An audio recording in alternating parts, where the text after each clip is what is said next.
మానవ సమాజ పురోగతికి హేతుబద్ధత, జ్ఞానం, సత్యం, స్వేచ్ఛ, నీతి ముఖ్య అంశాలు.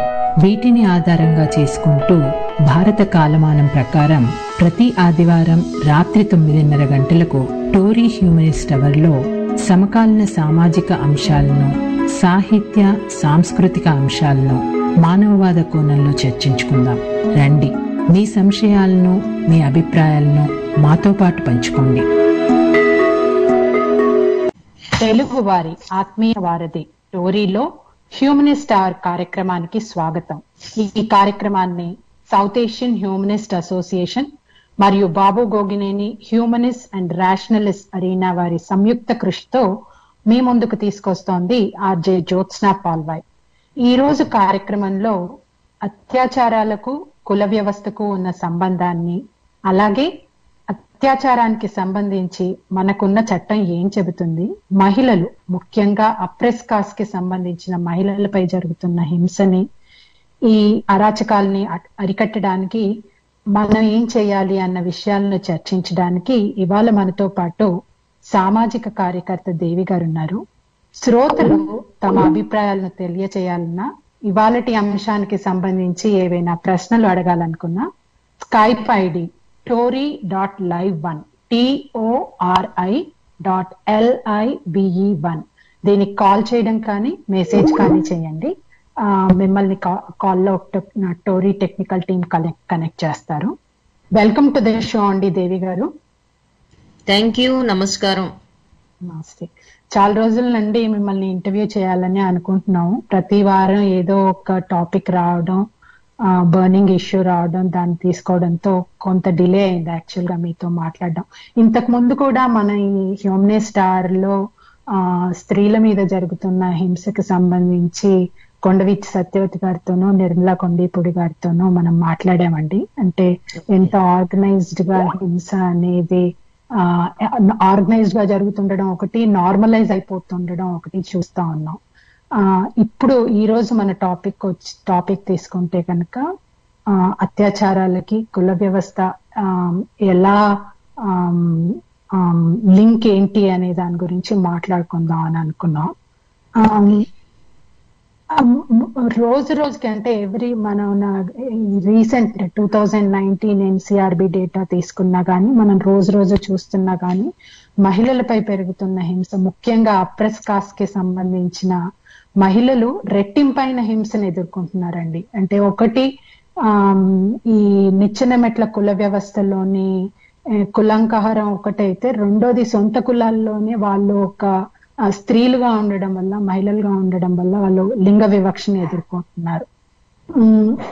ఇవేవో మనకి అంటే ఈ ఎవ్రీ డే మనం చూస్తున్నాం కాబట్టి, ఏదో మీడియా ఇప్పుడు మనకి ఎక్కువగా అందుబాటులో ఉంది కాబట్టి, వేల ఛానళ్ళు ఉన్నాయి కాబట్టి రోజు చూస్తున్నా అనడానికి కూడా లేదు కదండి. అంటే ఇది ఏ దేశంలో అయితే స్త్రీని దేవతగా పూజిస్తున్నా అని, అంటే అన్ని మతాలు, అదొక హిందూ మతం అనే కాదు కానీ అన్ని మతాలు ఆల్మోస్ట్ అదే మెసేజ్ ని చెప్తున్నాయి ఈ సిచ్యువేషన్స్ ఇలాంటివి వచ్చినప్పుడు.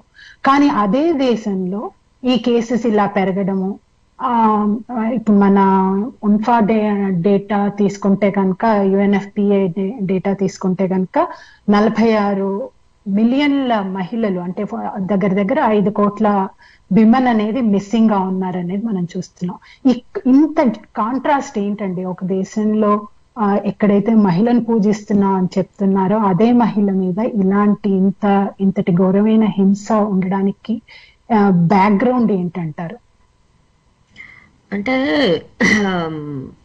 మొదటి విషయం మనం అర్థం చేసుకోవాల్సింది ఏంటంటే, స్త్రీల హక్కులు కూడా మానవ హక్కులే అని ప్రకటించడానికి ఐక్యరాజ్య సమితి ఏర్పడ్డాక దాదాపుగా 50 ఏళ్ళు పట్టింది మనకి.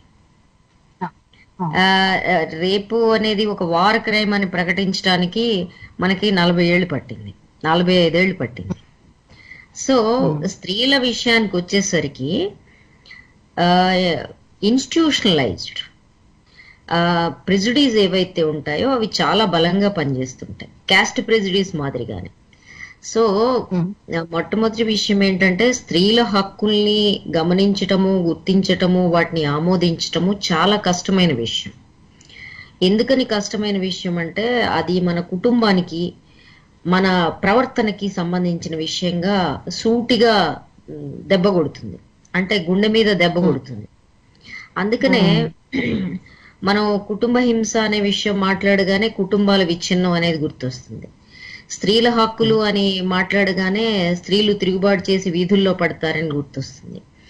స్త్రీలకి స్వేచ్ఛ అనగానే ఆమె మేధస్సుకు స్వేచ్ఛ, ఆమె శరీరానికి స్వేచ్ఛ, ఆమె వికసించడానికి స్వేచ్ఛ అనే దానికంటే ఆమె లైంగిక స్వేచ్ఛ అనేది గుర్తొస్తుంది. సో ప్రపంచంలో అత్యంత ఎక్కువగా కంట్రోల్లో, నియంత్రణలో ఉన్న వాళ్ళు ఎవరైనా ఉన్నారంటే అన్ని దేశాల్లో స్త్రీలు. సో అందుకని ఏంటంటే స్త్రీల సమస్యల్ని గుర్తించటము, స్త్రీలని సమానులుగా అంగీకరించడానికి చాలా చాలా టైము పడుతూ ఉంది. ఒక ఫ్యూడల్ మనస్తత్వం నుంచి బయటపడని దేశంలో, ఇంకో మాటలో చెప్పాలంటే వెనక్కి వెళ్తున్న దేశంలో ఇది మరింత కష్టమైన విషయం. ఉదాహరణకి చూడండి, రిప్రొడక్టివ్ రైట్స్ ఏవైతే ఉన్నాయో దీన్ని అంతర్జాతీయ సమాజం గుర్తించింది, యుఎస్ రాటిఫై చేసింది, ఇండియా రాటిఫై చేసింది. కానీ యుఎస్ లో ఇవాళకి కూడా రైట్ టు అబార్షన్ అనేది చాలా లిమిటేషన్స్ లో ఉంది, రైట్? అదొక పెద్ద పొలిటికల్ ఇష్యూ కింద ఉంది. అంటే ప్రతి చోట ఛాందస్వాదులు ఉన్నారు, భారతదేశంలో వాళ్లే రాజ్యం వెళ్తున్నారు, వాళ్లే విపరీతంగా రెచ్చిపోతున్నారు. దానివల్ల ఏమవుతుంది అంటే భారతదేశంలో స్త్రీల హక్కులు చట్టాల పరంగా చూసినప్పుడు స్త్రీలు విస్తారంగా వీధుల్లోకి వచ్చి పోరాడిన ప్రతి సందర్భంలో వాళ్ళకి కొన్ని సమాన హక్కులు వస్తాయి, ఎందుకంటే రాజ్యాంగం ప్రకారం ఇవ్వాల్సి ఉంటుంది కాబట్టి, రాజ్యాంగం వాటిని ఎన్ష్యూర్ చేసింది కాబట్టి. మరోవైపున ఆచరణలో సమాజంలో అనేక రకాలైన నిచ్చెన మెట్లు ఉన్నాయి, హైరార్కీస్ ఉన్నాయి, హెజిమోనీస్ ఉన్నాయి, ఆధిపత్యాలు ఉన్నాయి, అంతరాలు ఉన్నాయి. ఇవి ఆ రాజ్యాంగం ఇచ్చే హక్కుల్ని కానీ చట్టాలని కానీ అమల్లో తీసుకురావటానికి అనుమతించదు. చట్టసభలు కానీ లేకపోతే రాజకీయ నాయకులు కానీ వాళ్ళ ప్రయోజనాల రీత్యా ఈ సమాన హక్కుల్ని మీరు ఇవ్వాలి, సమాజం దీన్ని సొంతం చేసుకోవాలి అనే ప్రచారాన్ని వాళ్ళు చేయరు. అంటే సమాజంలో మార్పు తీసుకురావడానికి వాళ్ళు ఎటువంటి ప్రయత్నం చేయరు, చట్టం చేసి అక్కడ పడేస్తారు, చెత్తపుట్లో పడేసినట్టు. సో దానివల్ల ఏమవుతుంది, ఇప్పుడు బాల్య వివాహాల చట్టం మనకి 1932లో వచ్చింది, రైట్? అప్పటి నుంచి చూస్తే ఇప్పటికి కూడా మేము బాల్య వివాహాల మీద మాట్లాడాల్సిన పరిస్థితిలో ఉన్నాం. ఈ COVID-19 అప్పుడు విపరీతంగా బాల్య వివాహాలు జరిగినాయి. సరే, PCPNDT యాక్ట్ కడుపులోనే పిల్లల్ని చంపేయడం, మీరు అదృశ్యం అవుతున్న ఆడవాళ్ళ గురించి అన్నారు కాబట్టి కడుపులోనే పిల్లల్ని చంపేయడం ఆడపిల్లలని తెలిస్తే ఇదంతా సర్వసాధారణంగా జరుగుతున్న విషయం. కాబట్టి ఎక్కడైతే ఈ మనం ఆధునిక సాంకేతిక పరిజ్ఞానం అంతా వాడతాం, టెక్నాలజీ అంతా కావాలి, మనం విమానాలు ఎక్కి తిరగాలి, కానీ మన బుద్ధి మాత్రం ఖచ్చితంగా ఇక్కడ ఏదైతే సమాజం ఉందో, ఈ వెనకబడిన సమాజం ఏదైతే ఉందో ఇదే చాలా వైభవోపేతమైన సమాజం, మేము ఇట్లా వెనకబాటుతనంలో ఉంటాం, మా సంస్కృతి అని చెప్పుకొని మనం బ్రతుకుతున్నాం. ఎందుకంటే దీనికి కారణం ఉంది. అంటే మనం దాంట్లో జోలికి వెళ్ళొద్దు, ఇప్పుడు టాపిక్ వేరేది పెట్టుకున్నాం కాబట్టి ఒక రకంగా చెప్పాలంటే ఈ సమాజం స్త్రీల వ్యతిరేక సమాజం.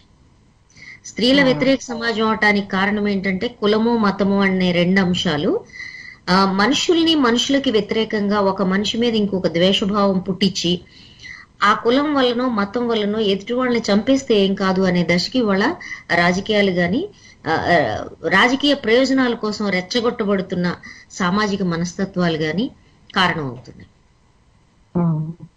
బహుశా ఇప్పుడున్నంత ద్వేషాగ్ని ఒక మనిషి మీద ఇంకో మనిషికి కొన్ని కులాల మీద, అంటే మా గత వైభవం ఏదో పోయింది, గతంలో మా పట్ల ఇంత గౌరవం ఉండేది, ఇప్పుడు లేకుండా పోయింది. దానికి నిదర్శనం ఏంటి అంటే ఊర్లో కాస్త భూమి ఉన్నాయని నడిచెళ్తుంటే ఆ కింద ఇదివరకు దళితుడు మంచం పెంచి గౌరవంగా లేచేసి నమస్కారం పెట్టేవాడు, ఇప్పుడు లేవట్లేదు. ఇదివరకు ఏరా ఒరే అని పిలిస్తే మర్యాదగా పిలువ అంటున్నాడు. సో ఇలాంటి చిన్న చిన్న విషయాలు ఏవైతే మా ప్రివిలేజెస్ గా గతంలో ఉన్నాయో, క్యాస్ట్ నుంచి రిలిజియన్ నుంచి వచ్చినవి, అవన్నీ పోయాయి. అవి మా ఎంటైటిల్మెంట్స్ అనుకుంటున్నారు, అవన్నీ పోయాయి మాకు. కాబట్టి ఆ దుగ్ధ లోపల నిరంతరాయంగా పనిచేస్తూ ఉంటుంది.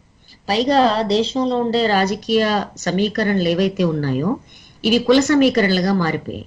కుల సమీకరణలుగా మారిన తర్వాత ఏమైంది?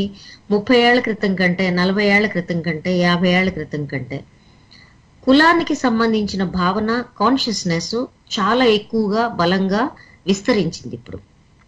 సో కులానికి సంబంధించిన భావన ఎప్పుడైతే విస్తరించిందో, కులానికి సంబంధించిన ప్రిజుడీస్ ఏవైతే ఉంటాయో వాటిని తీసేయడం సాధ్యం కాదు. క్యాస్ట్ కాన్షియస్నెస్ వచ్చింది. అది ఇదివరకు అగ్రవర్ణాల్లో ఉండేది, ఇప్పుడు కింద దళితుల వరకు ప్రతి ఒక్కరికి వచ్చింది. అయితే ఈ కాన్షియస్నెస్ ఎటువైపు వెళ్తోంది, ఎటువైపు మళ్లించబడుతోంది అనేది ప్రశ్నార్థకం అనుకోండి. సో ఈ క్యాస్ట్ కాన్షియస్నెస్ ఇన్ని అంతరాలు, కులం, మతానికి సంబంధించిన మూఢత్వం బలంగా ఉన్న ఏ సమాజంలో కూడా స్త్రీలు సమానులు అవ్వడం అనే ప్రసక్తి వదిలేయండి, స్త్రీలు మనుషులుగా కూడా గుర్తించబడడం చాలా కష్టమైన విషయం. నేను పల్లెటూళ్ళకి వెళ్ళినప్పుడు ఆడవాళ్ళందరినీ ఓ క్వశ్చన్ వేస్తూ ఉంటాను. మీరు మనుషులని మీరు అనుకుంటున్నారా అంటే ఒక 5 నిమిషాలు ఆలోచించి జవాబు చెప్తారు వాళ్ళు. అంటే వాళ్ళని ఎప్పుడు ఆ ప్రశ్న ఎవరు వేసి ఉండరు. మరి మనుషులు అనే వాళ్ళని పక్క మనిషి కొట్టకూడదు కదా అని అడుగుతాను డొమెస్టిక్ వైలెన్స్ మాట్లాడేటప్పుడు. మనుషులందరికీ సమాన హక్కులే ఉంటాయి కదా, కొంతమంది ఎక్కువ మనుషులు కొంతమంది తక్కువ మనుషులు ఉంటారా అని. సో మీరు అంటుంటే దేవ్ గారు, రీసెంట్ గా ఇదే మన హత్రాస్ కేసు అయినప్పుడు అక్కడ రిపోర్టర్స్ వెళ్ళి, అక్కడ చిన్న పిల్లలు ఉంటారు కదండి, మీరు పెద్ద అడల్ట్స్ గురించి మాట్లాడుతున్నారు, వాళ్ళు వెళ్ళి ఏంటంటే అక్కడున్న సిచ్యుయేషన్ ఎలా ఉంది, ఇంకా అన్టచబిలిటీ అనేది ఉందా ఈ ఏరియాస్ లో అని అన్నప్పుడు పిల్లల్ని కొంతమందిని ప్రశ్న అడిగారన్నమాట. ఏమని అడిగారంటే, మీరు అందరు మనుషులు ఒకటే అని అనుకుంటున్నారా అని అడిగారు. అంటే వాళ్ళు నవ్వి, కాదు అలా కాదు, మేము వేరు వాళ్ళు వేరు, మమ్మల్ని వాళ్ళు ముట్టుకోరు కదా, మరి మేము అందరము ఒకటే అయితే వాళ్ళు ఎందుకు ముట్టుకోరు మమ్మల్ని, మేము వాళ్ళతో ఆడుకోం కదా అని ఆ పిల్లలు అంటున్నారు అనమాట. అలా ఉంది అది. పైగా వీళ్ళు స్కావెంజర్స్ గా ఉంటున్న వాళ్ళవి ఈ కుటుంబం, కాబట్టి అంటుకోరు అనేది ఒక వాస్తవం. మీకు ఇదే నాకు గుర్తుండి 15 ఏళ్ల క్రితం పి సాయినాథ్ కులం మీద వ్యాసాలు రాశారు, దేశం మొత్తం తిరుగుతూ గ్రామీణ ప్రాంతాల్లో కులం గురించి. ఆయన రాజస్థాన్ లో ఒక RSS ప్రముఖుడిని అడుగుతాడు, కులానికి సంబంధించిన ఘర్షణలు, కుల ఘర్షణలు ప్రతి చోట ఉన్నాయి కదా, రాజస్థాన్ లో ఎట్లా ఉన్నాయి? ఆయన అంటాడు, రాజస్థాన్ లో చాలా శాంతిగా ఉంది, ఎందుకంటే మేము ఎవరిని ఎక్కడ ఉంచాలో అక్కడ ఉంచాము అంటాడు. ఈ ఎవరిని ఎక్కడ ఉంచడమో అక్కడ ఉంచడం అనేది మీరు అర్థం చేసుకోండి. అంటే ఏ కులం ఏ పని చేయాలో ఆ పని చేస్తూ ఉండాలి, ఆడవాళ్ళు వాళ్ళ స్థానం ఎక్కడో వాళ్ళు తెలుసుకుని ఉండాలి. సో ఈ నిచ్చెన మెట్ల వ్యవస్థ ఏదైతే శతాబ్దాలుగా నడుస్తూ వచ్చిందో దాంట్లో ఎవరి స్థానంలో వాళ్ళు ఉంటే ఘర్షణలు ఉండవు. అంటే ఈ కింది కులాల వాళ్ళు ప్రశ్నించకుండా ఉన్నంత కాలం ఘర్షణలు ఉండవు. అంటే వాళ్ళ ప్లేస్ వాళ్ళకి తెలుసుకొని నోరు మూసుకుని ఉంటే అది సంసారం చక్కగా ఉంటుంది. కాబట్టి ఇంకొక చెప్పండి. ఇది ఇవాళకి ఒక వాస్తవం. ఇవాళకి చేతులతో మలమూత్రాలు ఎత్తివేసే డ్రై లిటరిన్స్ కలిగిన రాష్ట్రాల్లో యూపీ, రాజస్థాన్ ఇంకా ఉన్నాయి.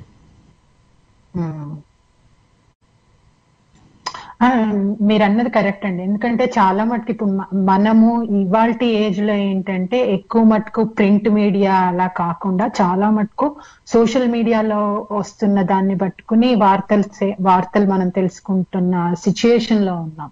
ఇదర్ టీవీ ఛానల్స్ లో వస్తున్న డిబేట్స్ ద్వారా కానివ్వండి, లేదా సోషల్ మీడియాలో వస్తుంది. కానీ చాలా మటుకు మీరు చూసే సోషల్ మీడియాలో కానీ టీవీ ఛానల్ ఎక్కడుంది, కులం ఎక్కడుంది, అందరం బాగానే ఉన్నాం కదా అన్నట్టుగా మాట్లాడతారు. ఇట్ ఈస్ అది రిలీజియస్ టెక్స్ట్ లో ఉన్నది అని అనకుండా అది ఎక్కడ స్టార్ట్ అయింది అని చెప్పడానికి వాళ్ళు ఇచ్చుకునే జస్టిఫికేషన్ అంటే ఇట్స్ ఓన్లీ అంటే వర్క్ బేస్డ్ గా ఇది ఈ కొందరు ఈ పని చేసే వాళ్ళు కాబట్టి వాళ్ళని ఆ కులస్తులుగా పరిగణించారు అనే వాదన మనకి చాలా ఎక్కువగా ఈ మధ్య కనిపిస్తుంది. అంటే younger generation, let's say last 20-30 years లో I don't no if they don't have the historical perspective, లేకపోతే కావాలని దాన్ని పక్కకి నెట్టేసే ప్రయత్నమా తెలియదు. కానీ ఇందాక మీరు అన్నట్టు దాన్ని పక్కకు తోసే ప్రయత్నం అయితే జరుగుతున్నట్టు నాకు అనిపిస్తోంది. కుటుంబంలో స్త్రీ స్థానాన్ని గ్లోరిఫై చేయటానికి, ఇండియన్ ఫ్యామిలీలో స్త్రీ స్థానాన్ని గ్లోరిఫై చేయటానికి చాలా పెద్ద ప్రయత్నాలు బ్రిటిష్ మన దేశానికి వచ్చిన దగ్గర నుంచి జరిగాయి. ఆ గ్లోరిఫికేషన్ లో భాగం ఏంటంటే మా ఆడవాళ్ళు మా సంస్కృతిని మా పరువుని కాపాడుతారు అనేది చాలా పెద్ద ఇష్యూ. మేము తప్పనిసరి మీకు ఇంగ్లీష్ చదువులు చదివి ఊడిగం చేస్తున్నాం, మా ఆడవాళ్ళని చదవనివ్వము అని చెప్పి ఇళ్లలో పెట్టేశారు. మళ్ళీ సంస్కర్తలు వచ్చి కాదు కాదు వీళ్ళని చదవనివ్వండి బాబు అని మొత్తుకునే వరకు. అట్లనే రానున్న కాలంలో కులం అనేది మా ఒక ప్రత్యేకమైన ఒక యునిక్ విశేషమైన విశిష్టత కాబట్టి ఇది చాలా గొప్ప విషయము. ఈ ట్రేడ్ అనేది ఏదైతే ఉందో ఈ ట్రేడ్ ని బట్టి మేము ఇలా ఏర్పాటు చేసుకున్నాం, ఇది ఒక సిస్టమేటిక్ అరేంజ్మెంట్ సమాజం నడవడానికి అని చెప్తారు. అది చాలా తెలివైన కవరేజ్ అన్నమాట. కానీ ఇది సిస్టమేటిక్ అయితే మనం ఒక ప్రశ్న వేయాలి. గత 70 సంవత్సరాల్లో ట్రేడ్స్ అన్ని మారిపోయినాయి కదా. వాళ్ళు చెప్పులు కుట్టేవాళ్ళు కుట్టట్లేదు, ఇవాళ పాఠాలు బోధించే వాళ్ళు చెప్పులు కుట్టే కుటుంబాల నుంచి కూడా వస్తున్నారు. ఇవాళ పబ్లిక్ సెక్టర్ లో విపరీతమైన ట్రేడ్స్ ఉన్నాయి, మెకానికల్ ట్రేడ్స్ ఉన్నాయి, వాటన్నిటిలో అన్ని కులాల వాళ్ళు ఉన్నారు.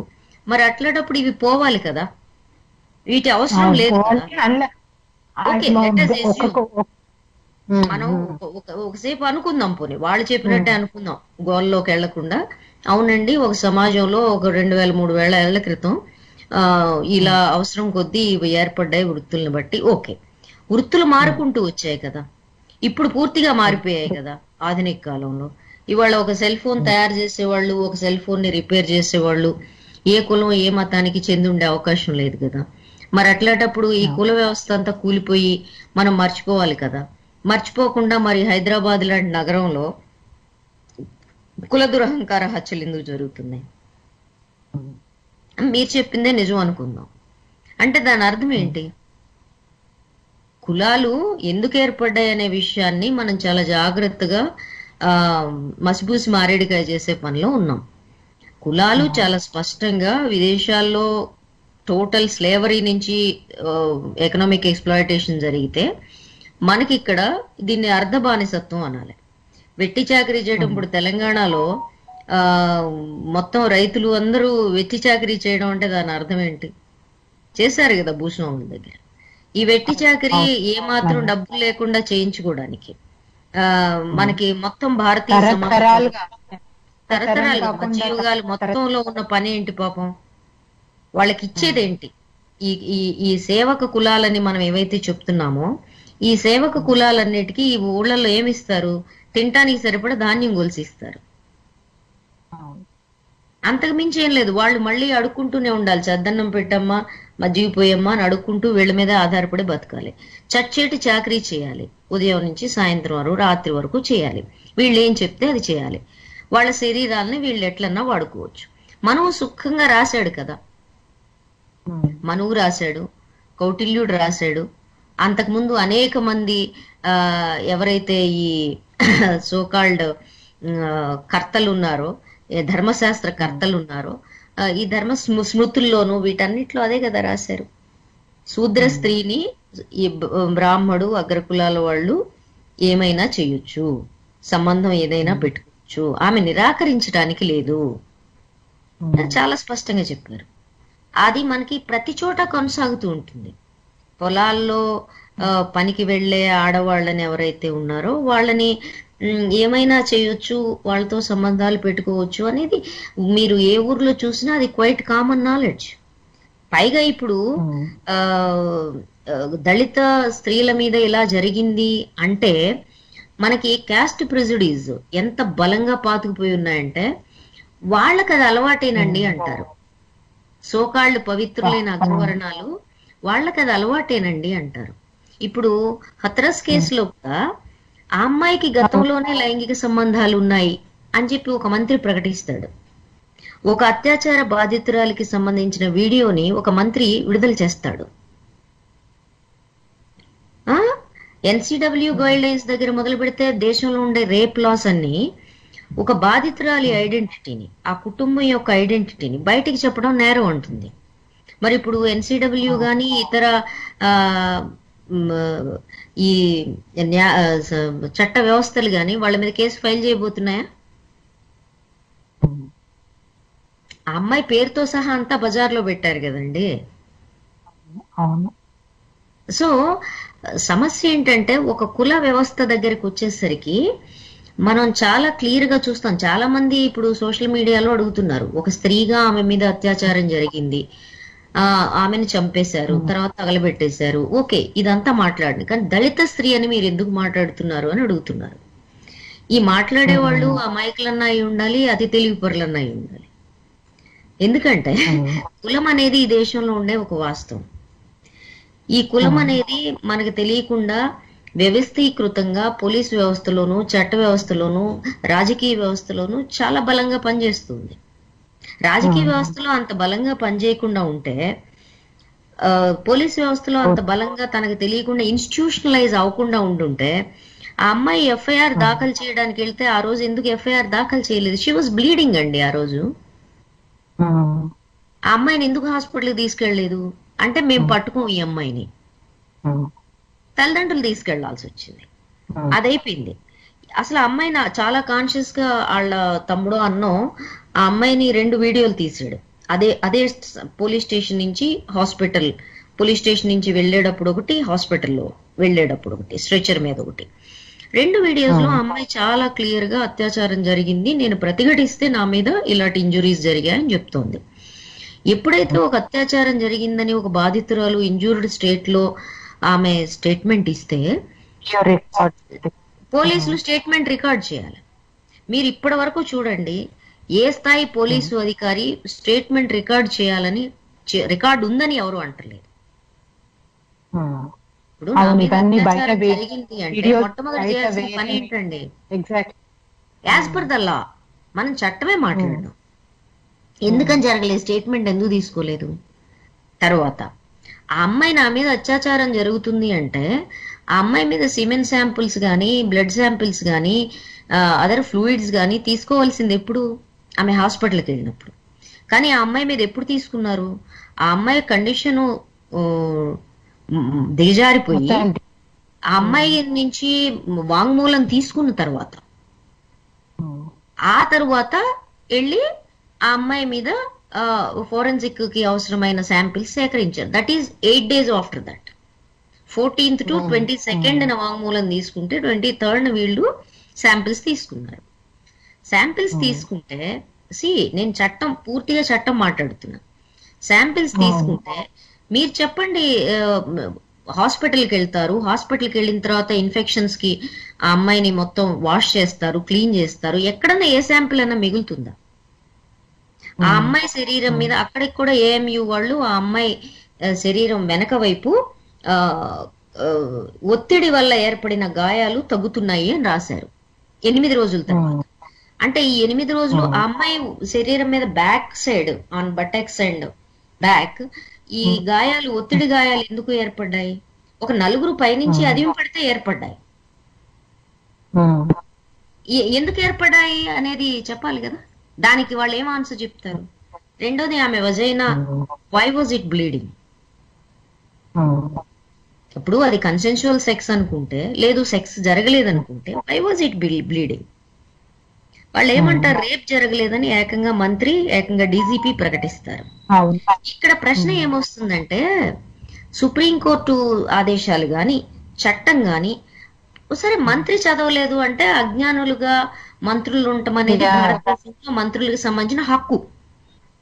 అజ్ఞానులైతేనే ఆ స్థాయిలో ఉంటారు అనేది మనకు తెలుసు. చాలా కేర్లెస్ గా, రూత్లెస్ గా ఉండేవాళ్ళే స్థాయిలో ఉన్న వ్యక్తి అదొక అర్హత అనేది. కానీ డీజీపీ చూడండి, డీజీపీకి రేప్లా తెలియదండి. పెనిట్రేషన్ మనకి ఇప్పుడు క్లియర్ గా ఆఫ్టర్ నిర్భయ జరిగిన అమెండ్మెంట్స్ లో కంప్లీట్ పెనిట్రేషన్ జరగలేదు కాబట్టి అని ఆయన మాట్లాడతాడు. కంప్లీట్ పెనిట్రేషన్ జరిగిందా లేదా is none of your business. Business is ఆమె శరీరం మీద ఏం గాయాలు ఉన్నాయి ఇవ్వడం మెడికల్ రిపోర్ట్ తో అవసరం. కానీ మెడికల్ రిపోర్ట్ ఎట్లా ఇచ్చారండి? డాక్టర్స్ ఆ అమ్మాయి శరీరాన్ని ఎగ్జామిన్ చేస్తే వాళ్ళకి అర్థం కాలేదా ఈమె శరీరం మీద దాడి జరిగింది, సెక్చువల్ ఆన్స్లాట్ జరిగింది అనేది, అటాక్ జరిగింది అనేది అర్థం కాలేదా? అంత అజ్ఞానంలో ఉన్నారా? పనిగట్టుకొని పట్టించుకోకుండా ఉన్నారా? తరువాత ఇచ్చిన రిపోర్ట్ ఏంటి? రిపోర్ట్ ఏంటి అంటే ఈమెకి అనేక మందితో సంబంధాలు ఉన్నాయి. నేను ఈ రకమైన రిపోర్ట్లు నేను ఎప్పుడు చూడలేదు, ఫోరెన్సిక్ రిపోర్ట్లు. ఆ అమ్మాయికి గతంలో సెక్చువల్ సంబంధాలు ఉన్నాయి, నీకేం సంబంధం దాంతో? నీ రిపోర్ట్ లో ఎవడన్నా అవసరం అది? అంటే రిపోర్ట్ రాయించడం, ఎట్లాంటి రేప్ రిపోర్ట్ రాయిస్తున్నావు అంటే ఆ అమ్మాయికి ఆల్రెడీ ఎవరితో ఉన్నాయి, ఇలాంటి వాటికి అలవాటు పడింది, ఇది ఒక వెర్షన్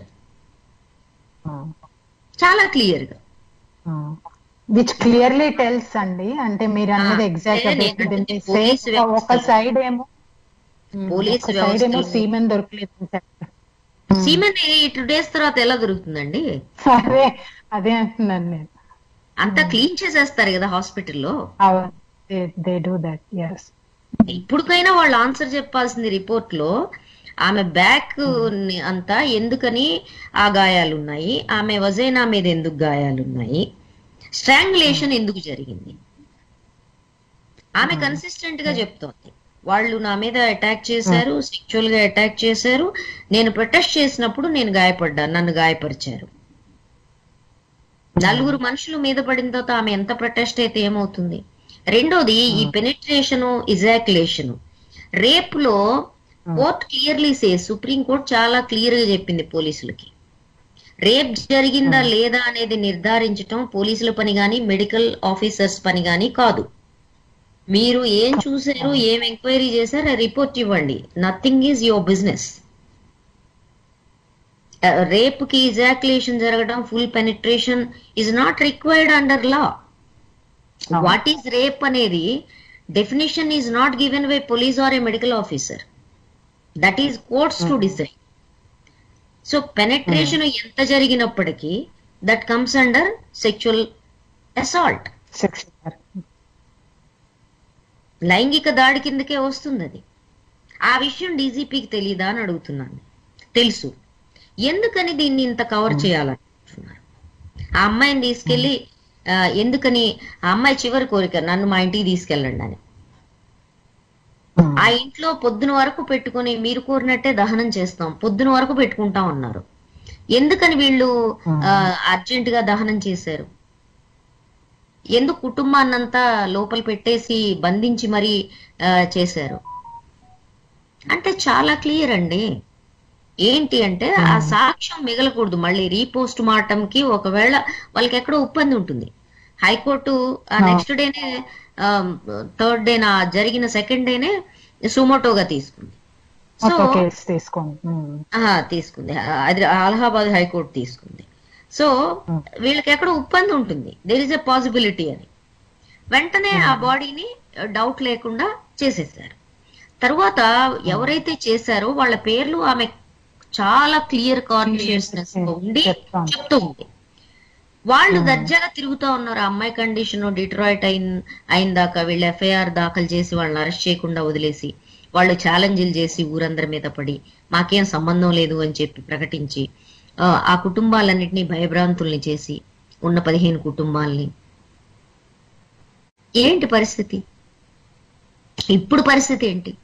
మీరు నిన్న స్టేట్మెంట్ చూస్తే మీరేంటి మీ ప్రత్యేక రక్షణ కోసం హైకోర్టుకి వెళ్తున్నారా అంటే వాళ్ళ ఇంటి చుట్టూ 30 మంది పోలీసులు ఉండి వీళ్ళు మీడియాతో గానీ విలేకరులతో గానీ మాట్లాడేటప్పుడు కానీ చెప్పండి మీరు కోర్టుకు వెళ్తున్నారంటగా, రక్షణ లేదనే విషయం అడుగుతున్నారు చెప్పండి అని వాళ్ళు అడిగితే ఆ టోన్ లో ఆ కుటుంబం ఏం జవాబు చెప్తుందండి? మీరు చూస్తే బన్వరీదేవి దళితురాలు కాబట్టి, అగ్రవర్ణం వాళ్ళని అంటుకోరు కాబట్టి ఆమె మీద అత్యాచారం జరిగే అవకాశం లేదు. ఖైర్లాంజీ దగ్గరకు వచ్చేసరికి ఖైర్లాంజీలో కులం అనేది దీంట్లో ఒక ప్రీ ప్లాన్డ్ విషయం గాని, కులం అనేది గాని ఒక ఫ్యాక్టర్ గా లేదు. ఇవన్నీ తీర్పులు. అంటే బన్వారీదేవి కేసులోనే కదండి, ఇందులో కూడా నేను ఇందాక చెప్పిన డాక్యుమెంటరీ ఏదైతే ఉందో, reporters just 2 days back 1 day back అన్నమాట, మేము అసలు ముట్టుకోం వాళ్ళని, ఇది ఎలా జరుగుతుంది, మీరు నిన్న మనం మాట్లాడినప్పుడు అన్నారు కదా, same exact argument is being floated around already. అందులో మీకు సందేహం ఏం లేదు. తర్వాత ఎఫ్ఐఆర్ దాఖలు చేసే దగ్గర ఎక్కువ సందర్భాల్లో ఈ కులం అనే దాన్ని పెట్టరు. Even though SC/ST atrocities act కింద ఒక దాడి జరిగితే, ముఖ్యంగా ఆడవాళ్ల మీద సెక్చువల్ అసాల్ట్ జరిగితే, మొలస్టేషన్ జరిగినా, ఏ రకమైనది జరిగినా బనాయింపుతో సహా ఏది జరిగినప్పటికీ దాన్ని SC/ST అట్రాసిటీస్ యాక్ట్ కింద చేర్చాలి. వాళ్ళు ఆటోమేటిక్ గా చేర్చాలి. కానీ చేర్చరు. కులం యాంగిల్ లేదు, కుట్ర లేదు అన్న దగ్గర మొదలు పెడతారు పోలీసులు. మొదలు పెట్టడం వల్ల ఏమవుతుంది, జరిగి ఎన్ని అత్యాచారాలు అయితే వాళ్ళ మీద జరుగుతున్నాయో అన్ని అట్లా నమోదు కావు. సో నంబర్స్ మనకి whatever numbers we are seeing also don't speak for the intensity of the crime that is being conducted. తర్వాత ఇంకోటి కూడా చూడండి, కన్విక్షన్ చూడండి. మనకి మామూలు మర్డర్ కేసుల్లో కన్విక్షన్ 36% ఉంది 2019 లో. వేరేస్ రేప్ కేసుల్లో వచ్చేసరికి అది 13% ఉంది. అది SC/ST అట్రాసిటీస్ యాక్ట్స్ దగ్గరికి వచ్చేసరికి అది 18%, 18.8% ఉంది. అయితే ఇందులో కూడా ఈ అటాక్స్, అసాల్ట్స్ అనేవి జనరల్ నేచర్ తో చెప్తున్నాను నేను, కన్విక్షన్ రేట్. కానీ SC/ST విమెన్ మీద జరిగిన అట్రాసిటీస్ లో కన్విక్షన్ రేట్ వచ్చేసరికి అది కేవలం 7% ఉంది. అంటే వాళ్ళ మీద అత్యాచారాల రేటు హైయెస్ట్ ఉంది, కానీ కన్విక్షన్ రేట్ చాలా తక్కువ ఉంది. కారణం ఏంటి? కారణం ఏంటంటే కులానికి సంబంధించిన ప్రిజుడీస్. ఈ ప్రిజుడీస్ వీటిని కాపాడడంలో, వీటిని తొలగించడంలో మన వ్యవస్థలన్నీ చాలా క్లియర్ గా వైఫల్యం చెందటంతో పాటు ఈ కేసుతో సహా మీరు దేశంలో 1960 నుంచి జరిగిన ఏ రకమైన ఊచకోతలనైనా చూడండి, బీహార్ కావచ్చు, తమిళనాడు కావచ్చు, మహారాష్ట్ర కావచ్చు, ఎక్కడైనా ఇలాంటి జరిగిన వాటన్నిటినీ మీరు చూస్తే క్లియర్ కట్ ప్యాటర్న్ ఏంటి అంటే, ఒకటి ప్రివిలేజ్డ్ అగ్రవర్ణాలుగా ఉన్న వాళ్ళకి పొలిటికల్ ప్యాటర్నేజ్ ఉంటుంది. వాళ్ళని కాపాడడానికి ఈ సంస్థలన్నీ పనిచేస్తాయి. దానికి ఒకటే ప్యాటర్నేజ్ ఉంటుంది అంటే మీరు ఎట్లా చెప్పగలరు? వాళ్ళ బంధువులు కాదు, ఇన్బిల్ట్ మెకానిజమ్స్ ఉంటుంది. దాంతో పాటుగానే ఒకటి, బాధితుల్ని కాపాడటానికి చట్ట వైఫల్యం ఎందుకు చెందింది అనే ఒక ప్రశ్న వేసుకోవాలిగా. చట్టం ఉంది బాధితుల్ని కాపాడటానికి. కానీ ఇప్పుడు యూపీ ప్రభుత్వం మొత్తం ఎవరైతే చేశారో నిందితులు వాళ్ళ పక్షాన నిలబడింది. వాళ్ళని కాపాడే పనిలో ఇంప్యూనిటీ ఇచ్చేసి బేసికల్ గా, అంతే కదా, వాళ్ళని కాపాడటం కోసం, సాక్ష్యం లేకుండా చేయటం కోసం దహనం చేశారు. నేను కొంతమంది మన పోలీస్ డిపార్ట్మెంట్ వాళ్ళని అడిగాను, డిస్ట్రిక్ట్ లెవెల్లో ఉండే పోలీస్ అధికారులు ఇటువంటి దహనాన్ని ఆదేశించగలరా అని. క్లియర్ గా చెప్పారు, లేదు మేడం, ఈవెన్ IPS ఈ రకమైన ఇది ఒక రకమైన దుస్సాహసం, ఇటువంటిది వాళ్ళు సాహసించరు. వాళ్ళకి బలంగా లోకల్ వాళ్ళ సహకారం ఉండాలి. దాంతో పాటే వాళ్ళు హోమ్ మినిస్టర్ ఫోన్ చేస్తారు, సిచ్యువేషన్ ఇట్లా ఉందని. హోమ్ మినిస్టర్ ఆదేశాలు లేకుండా వాళ్ళు ఇలాంటి పని చెయ్యరు. చాలా క్లియర్ గా చెప్పారు. అంటే దాని అర్థం ఈ కేసు అనే కాదండి, డిఫరెంట్ కేసెస్ లో చూసుకున్నా కానీ మనకి లా ఎంత కట్టుదిట్టంగా మనం రాసుకున్నా గానీ ఆ ఇంప్లిమెంటేషన్ వరకు వచ్చేటప్పటికి అది మనకి కనిపించట్లేదు ఎక్కడా కూడా. Unless there is like huge outcry, like in the case of Nirbhaya కానివ్వండి, లేదా మన దిశ కేసు అట్లా అయినప్పుడు అంత అవుట్ క్రై అయితే అప్పుడు కానీ అదే సేమ్ అదే in the way system response. అంటే సిస్టమ్ అంటే ఇక్కడ నేను ఏదో జస్ట్ పోలీస్ లేకపోతే జ్యుడిషియరీనో లేకపోతే మెడికల్ అదనంటే, we're also part of the system కదా. అంటే మనం కూడా వీళ్ళతో ఎలా అయితే ఐడెంటిఫై చేసుకుంటున్నాం అంటే, ఒక సగటు మధ్యతరగతి అమ్మాయిలు కావడం వల్ల వాళ్ళని మన వాళ్ళు అని అనుకుని మనకే మన పిల్లలకే మన ఇంట్లోనే ఆ సిచ్యుయేషన్ జరిగినట్టుగా ఐడెంటిఫై చేసుకోవడం వల్ల ఆ అవుట్క్రై అనేది ఆ 2 కేసెస్ లో జరిగిందని నేను అనుకుంటున్నాను.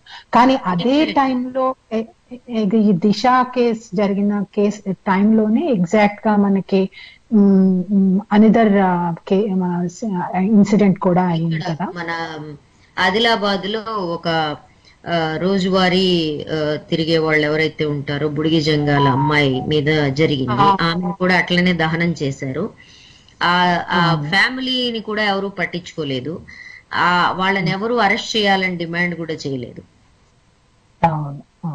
So the way we respond as human beings, అంటే ఇప్పుడు ఇక్కడ ఉన్న వాళ్ళు మనం ఇంతవరకు మాట్లాడుకుంది ఏంటి, ఎలా అయితే సిస్టమ్ అంటే ఒక పోలీస్ అధికారి కానివ్వండి లేదా ఒక ఫోరెన్సిక్ రిపోర్ట్ ఇస్తున్న వాళ్ళు కానివ్వండి, వీళ్ళందరూ వాళ్ళకి సపోర్ట్ గా ఉండడం చూసాం. కానీ మనం కూడా ఐ థింక్ ఒక రకంగా మనం కూడా we are tuned in to see these crimes in certain angle. ఇది మనది కాదేమో, ఇది నిజం కాదేమో అన్న దాంట్లోకి వెళ్ళిపోతున్నామేమో అని. అంటే మధ్య తరగతి మనలాంటి గొంతున్న వాళ్ళు మనం చాలా క్లియర్ కట్ గా మన ఐడెంటిటీలు ఉన్నాయి. ఏంటంటే ఆస్పైరింగ్ క్లాస్. ఇప్పుడు నిర్భయ ఢిల్లీలో ఉండే ఆస్పైరింగ్ గర్ల్స్, ఫిజిషియన్ యంగ్, ఆ బయటకు వెళ్ళడము రావడము అనేది it's a kind of routine. దాంట్లో ఇంత జరిగింది అంటే ప్రతి ఒక్కళ్ళకి ఒక ఇన్సెక్యూరిటీ ఏర్పడింది. ఇక్కడ ఆ అమ్మాయి వెటర్నరీ డాక్టర్, ఆ అమ్మాయి వెళ్ళడము, ఆ అమ్మాయి కూడా she achieved something, middle class. Next భవిష్యత్తులోకి వెళ్ళబోతోంది, స్కూటీ నడుపుతుంది. ఆ అమ్మాయి బ్యూటీ పార్లర్కి వెళ్ళింది. సో ఇవన్నీ ఏమవుతాయి? రెండో పక్కన ఇంకోటి కూడా చూడండి, దిశ కేసులో ప్రతీకారం అనే మాట చాలా ఎక్కువ వినపడింది. ఏంటండి? ప్రతీకారం అనే మాట చాలా ఎక్కువ వినపడింది. ప్రతీకారం. వాళ్ళని ఇప్పుడు వాళ్ళు పోలీస్ వ్యవస్థ ఏదైతే ఆ అమ్మాయి కాల్కో లేకపోతే వాళ్ళ తల్లిదండ్రుల కాల్కి రెస్పాండ్ అవడంలో విఫలమైన పోలీస్ వ్యవస్థ, పొలిటికల్ సిస్టము, వాళ్ళు ఆ క్లెయిమ్ ని, ఆ మచ్చను తుడిచేసుకోవడానికి ఏమంటారు దాన్ని, అడ్వెంచరిజం పోయారు. దాని ఎన్కౌంటర్, అది కాల్చి చంపారు. ఇట్స్ నాట్ అన్ ఎన్కౌంటర్, అది తమాషా, ఫార్స్, కాల్చి చంపారు. ఇదే మధ్య తరగతి ఎక్కడైతే నిన్ను రోడ్డు మీద ఒక కానిస్టేబుల్ పట్టుకొని నీ లైసెన్స్ ఏది, లేకపోతే నువ్వు తాగేవా లేదా అని టెస్ట్ చేస్తే మనకి అరుపులు కేకలు వచ్చేస్తాయి, వీళ్ళు ఇంత చేస్తున్నారు, ఇంత అణిచివేత నడుస్తుంది అని చెప్పి. అక్కడ కాల్చి పడేస్తే నువ్వు వాళ్ళకి దండలు, పూల దండలు వేస్తావు. ఇది మన మధ్య తరగతికి ఉండే ద్వంద్వ విలువలకి సంబంధించిన విషయం. అంటే పోలీస్ అప్రెషన్ అనే దాన్ని, ఇంకొకటి ప్రశ్న కూడా మనం దిశ విషయంలో అడగాలండి. ఆ దిశ విషయంలో అత్యాచారం చేసిన వాళ్ళు ఆ కింది కులాలకి సంబంధించిన అతి పేద కుటుంబాల నుంచి రాకుండా, వాళ్ళు ఎవరైనా డబ్బున్న పొలిటికల్ లీడర్స్ కుటుంబాల నుంచి, అగ్రవర్ణాల నుంచి వచ్చి ఉంటే ఎన్కౌంటర్ జరిగి ఉండేదా? నేను ఖచ్చితంగా చెప్తాను, జరుగుండేది కాదు. జరుగుండేది కాదు. ఉన్నాయి కదా ఎగ్జాంపుల్స్ ఆల్రెడీ ఉన్నాయి మనకి. సో కాబట్టి ఏం అడుగుతున్నాం మనం అనే దాంట్లో కూడా మనకు స్పష్టత ఉండాలి. ఏం అడుగుతున్నాం అనే దాంట్లో స్పష్టత ఉండాలి. ఇప్పుడు చాలా మంది ఒక చిన్న బిడ్డ మీద జరగగానే, ఆ ఇన్సిడెంట్ అయిన ఒక చిన్న బిడ్డ మీద జరగగానే, అదే కాలంలో జస్ట్ ఈ ఇన్సిడెంట్ కు ముందు వరంగల్లో 9 నెలల పాపని రేప్ చేసిన ఘటన జరిగింది. ఈ ఇన్సిడెంట్ ఎన్కౌంటర్ జరగగానే వరంగల్లో దాని ప్రతిధ్వని వినిపించింది, వీడిని కాల్చి చంపరా. చూడండి ఇప్పుడు. కానీ ఇప్పుడు మాత్రం వెంటనే ఢిల్లీలో అప్పటికి ఈ నిర్భయ నిందితులకి ఉరి కాలేదు. ఇమ్మీడియట్ గా అక్కడ ఆమె నిర్భయ తల్లి వీళ్ళని ఎందుకు కాల్చి చంపరు అని క్వశ్చన్ వేసింది.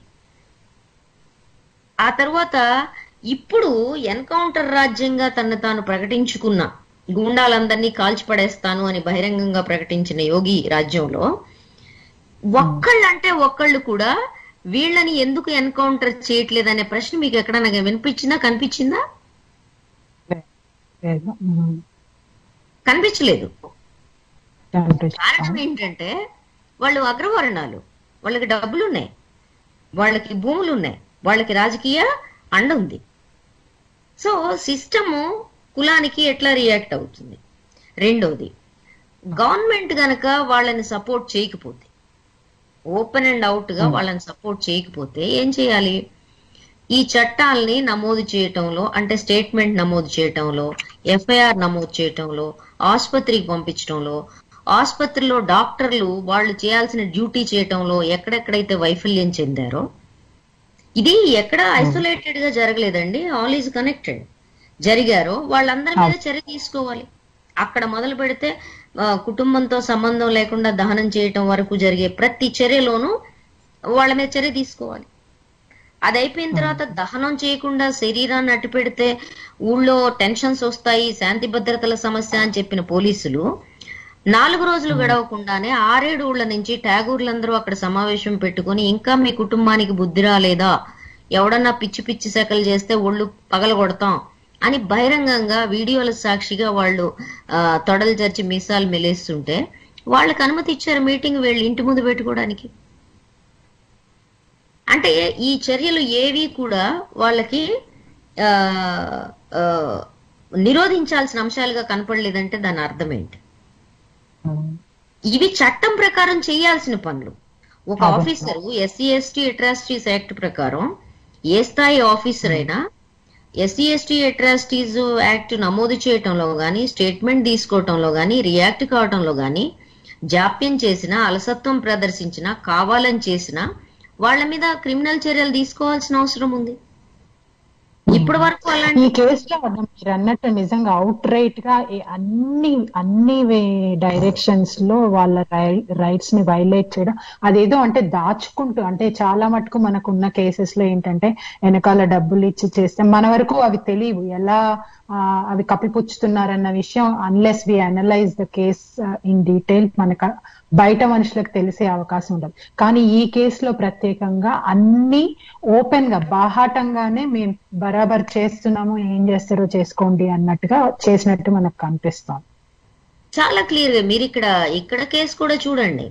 హైదరాబాదు కుల దురహంకార హత్య విషయంలో, అంకిత హేమంతుల విషయంలో వాళ్ళ అన్నని బయట ఎందుకు ఉంచారు అంటే, ఆ అమ్మాయి అవంతి చాలా స్పష్టంగా చెప్తోంది, మా అన్నని బయట ఎందుకు ఉంచారు అంటే డబ్బులు ఇచ్చి పోలీసుల్ని మొత్తం వ్యవస్థల్ని మేనేజ్ చేయడం కోసం ఉంచారు అని.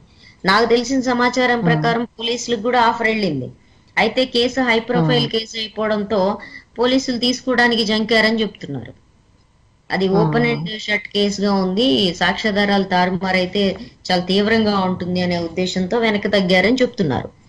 సో దాన్ని బట్టి మీరు అర్థం చేసుకోండి, మన చుట్టుపక్కల ఇప్పుడు పట్టపగలు ఆ అమ్మాయిని హేమంత్ని కిడ్నాప్ చేసి తీసుకెళ్తుంటే రెస్పాండ్ కావటంలో లేట్ అవటంలో కరప్షన్ జరిగి ఉండదని మీరు అనుకుంటున్నారా? కరప్షన్ 2 రకాలు ఉంటుంది, డబ్బులే కాదు. ఈ కుల వివాహాలు చేసుకోవటం పట్ల వ్యతిరేకత ఉన్న వాళ్ళు పోలీస్ వ్యవస్థలో చాలా మంది ఉన్నారు. కుల సంకరం జరుగుతుందని భావించే వాళ్ళు చాలా మంది ఉన్నారు. వాళ్ళు సహకరించకపోయినా చూసి చూడనట్టు ఊడుకుంటే చాలు కదా, నేరం జరిగిపోతుంది కదా. అప్పటికి జరగాల్సిందంతా జరిగిపోతుంది. దానికి తోడు మీరు ఇప్పుడు ఈ హత్రస్ కేసులో ఇంకో విచిత్రమైన విషయం ఏంటంటే, అక్కడికి వెళ్ళిన దళిత నాయకులందరూ ఫారిన్ ఫండింగ్ తీసుకున్నారు. ఒక ఇంటర్నేషనల్ 50 crores వచ్చింది అని చెప్పేసి, మనీ బయట నుండి వచ్చింది అని చెప్పేసి న్యూస్ వచ్చింది. ఒక వెబ్సైట్ వచ్చింది, వెంటనే ఆ వెబ్సైట్ ని ప్రశ్నించగానే వెబ్సైట్ మాయమైపోతుంది. రాత్రికి రాత్రి వస్తుంది, రాత్రికి రాత్రి మాయమైపోతుంది. కానీ ఈ కాన్స్పిరసీ కేసులో ఏ ఆధారాలు లేకుండా 27 మంది మీద 27 కేసులు పెడతారు, అక్కడ వచ్చిన జర్నలిస్టులతో సహా, పొలిటికల్ లీడర్స్ తో సహా. పోలీసులు అట్రాసిటీస్ కి మీకు ఒక చిన్న ఉదాహరణ చెప్తాను. ఏమంటే, మాకు ధర్నాల్లో వీటిల్లో ఉండే వాళ్ళకి మాకు సాధారణంగా తెలుసు పోలీసులు ఎలా వ్యవహరిస్తారనేది. అంటే ఆడవాళ్ళ మీద విమెన్ కానిస్టేబుల్స్ తప్ప ఆడవాళ్ళని డీల్ చేయడానికి మగ కానిస్టేబుల్స్ ఉండకూడదు. కానీ ప్రియాంక పరామర్శకి వెళ్తే ఆమె కుర్తా పట్టుకొని లాగుతూ నువ్వేంటి అన్నట్టు చూడగలిగిన ఒక కానిస్టేబుల్ అక్కడ ఉన్నాడు. సో స్త్రీలైనందువల్ల ఒకసారి అగ్రవర్ణాల నుంచి ఆదేశాలు జారీ అయితే ఏ స్త్రీ మీదైనా వాళ్ళు అత్యాచారాలు చేస్తారు. కారణం ఏంటంటే, మీకు ఇక్కడ ఒక స్పష్టత ఉండాలి. ఆ స్పష్టత మనందరికీ ఉండాల్సింది ఏంటంటే, అగ్రవర్ణాల స్త్రీలు, బ్రాహ్మణ స్త్రీలు కూడా శూద్రులే, మనకు అది తెలియాలి. ఎందుకంటే ద్విజులు ఎప్పుడవుతారు? ఉపనయనం చేసుకుని జంజం వేసుకున్న తర్వాత వాళ్ళు దేవతలు అవుతారు. 2 సార్లు జన్మిస్తారు. మొదటిసారి తల్లి కడుపులోంచి, రెండోసారి ఉపనయనం చేసుకున్నాక జన్మిస్తారు. 2 జన్మలు ఎత్తడం ద్వారా వాళ్ళు పవిత్రులు, దేవతలతో సమానం అవుతారు. కానీ ఆడవాళ్ళు అట్లా అయ్యే అవకాశం లేదు, వాళ్ళకు ఉపనయనం చేయరు కదా. అందుకని బ్రాహ్మణ స్త్రీలు కూడా శూద్రులే, స్త్రీలంతా శూద్రులే ఆ మాటకు వస్తే. కాబట్టి శూద్రుల మీద అగ్రవర్ణాలు ఏం చేసినా పర్వాలేదు. సో కల్చరల్ గా మనకి నూరిపోతారు అన్నమాట. మనమే we have to accept ourselves as the lowest, or you know. అంతే కదా. మీకు ఇంకొక ఉదాహరణ చెప్తాను. నేను ఇది ఇప్పటికి 100 మీటింగుల్లో, 100 వర్క్షాపుల్లో ఆడవాళ్ళని అడిగాను. అంటే మీరు శూద్రులు కాదని మీరు అనుకుంటున్నారా అగ్రవర్ణాలు? So okay, even middle class లో ప్రశ్న మీరు ఎప్పుడన్నా అడిగి చూడండి. మీ ఇంట్లో టాయిలెట్స్ ఎవరు క్లీన్ చేస్తారు? మీ ఇంట్లో ఇల్లు ఎవరు శుభ్రం చేస్తారు? మీ ఇంట్లో బట్టలు ఎవరు ఉతుకుతారు? అంటే ఎక్కడో కాన్షియస్ థాట్ తో వర్క్ షేర్ చేసుకునే కుటుంబాలు తప్ప జనరల్ గా ఈ పని అంతా ఆడవాళ్ల పనే. అంటే సమాజంలో శూద్రులు చేసే పనులు ఏవైతే ఉంటాయి, పంచములు చేసే పనులు ఏవైతే ఉంటాయి, సేవకు కులాల వాళ్ళు చేసే పనులు ఏవైతే ఉంటాయి, అవన్నీ ఇంట్లో ఆడవాళ్ళు చేస్తారు. మీకు వేరే ఉదాహరణ కావాలా మరి ఆడవాళ్ళందరూ శూద్రులే అనడానికి? కాబట్టి ఈ కులానికి సంబంధించిన ఆధిపత్యం అనేది 3 అంశాలు ఇక్కడ ముడిపడి ఉన్నాయండి. వీటిని విడదీయలేము. ఒకటి మతము, మత ఛాందసత్వము. రెండోది ఆ మత ఛాందసత్వం కాపాడుతున్న కుల వ్యవస్థ. ఈ రెంటికోను బలం పుంజుకునే పురుష స్వామ్యం. ఇది కులం చూడండి, కులంలో పెళ్లి చేసుకోవడం ద్వారా కులం వర్ధిల్లుతుంది. కులం బయటకు వెళ్తే పరుగు పోతుంది. అట్లాగే కొన్ని కులాల వాళ్ళకి మిగిలిన కులాల మీద అన్ని రకాల హక్కులు ఉంటాయి. వాళ్ళ మగవాళ్ళని పని చేయించి చాకరీ చేయించుకోవడానికి హక్కులు ఉంటాయి, ఆడవాళ్ళని శారీరకంగా దోపిడీ చేయడానికి హక్కులు ఉంటాయి. కాబట్టి ఈ కులము, మతము, ఈ అగ్రవర్ణాల వాళ్ళకి ప్రత్యేకమైన డ్యూటీలు ఇచ్చి పెంచి పోషించింది. వీళ్ళందరినీ వాళ్ళ సేవ కోసం నియోగించింది కులము, మతము. వీటికి తోడు కుటుంబం అనేది లేకపోతే వంశం అనేది మగవాడి వైపు నుంచి నడుస్తుంది. పతి దేవుడు మగవాడు తిరగపోతే చెడిపోతాడు. కాబట్టి వాడు అచ్చోసిన ఆంబోతుల ఊరి మీద తిరగొచ్చు. ఈ లైసెన్స్లన్నీ మనకి కులము, మతం ఇచ్చేసినాయి ఆల్రెడీ మగవాడికి. కులము, మతం బతికేది కూడా మగాడితనం మీదే. కులానికి, మతానికి హాని జరిగినప్పుడల్లా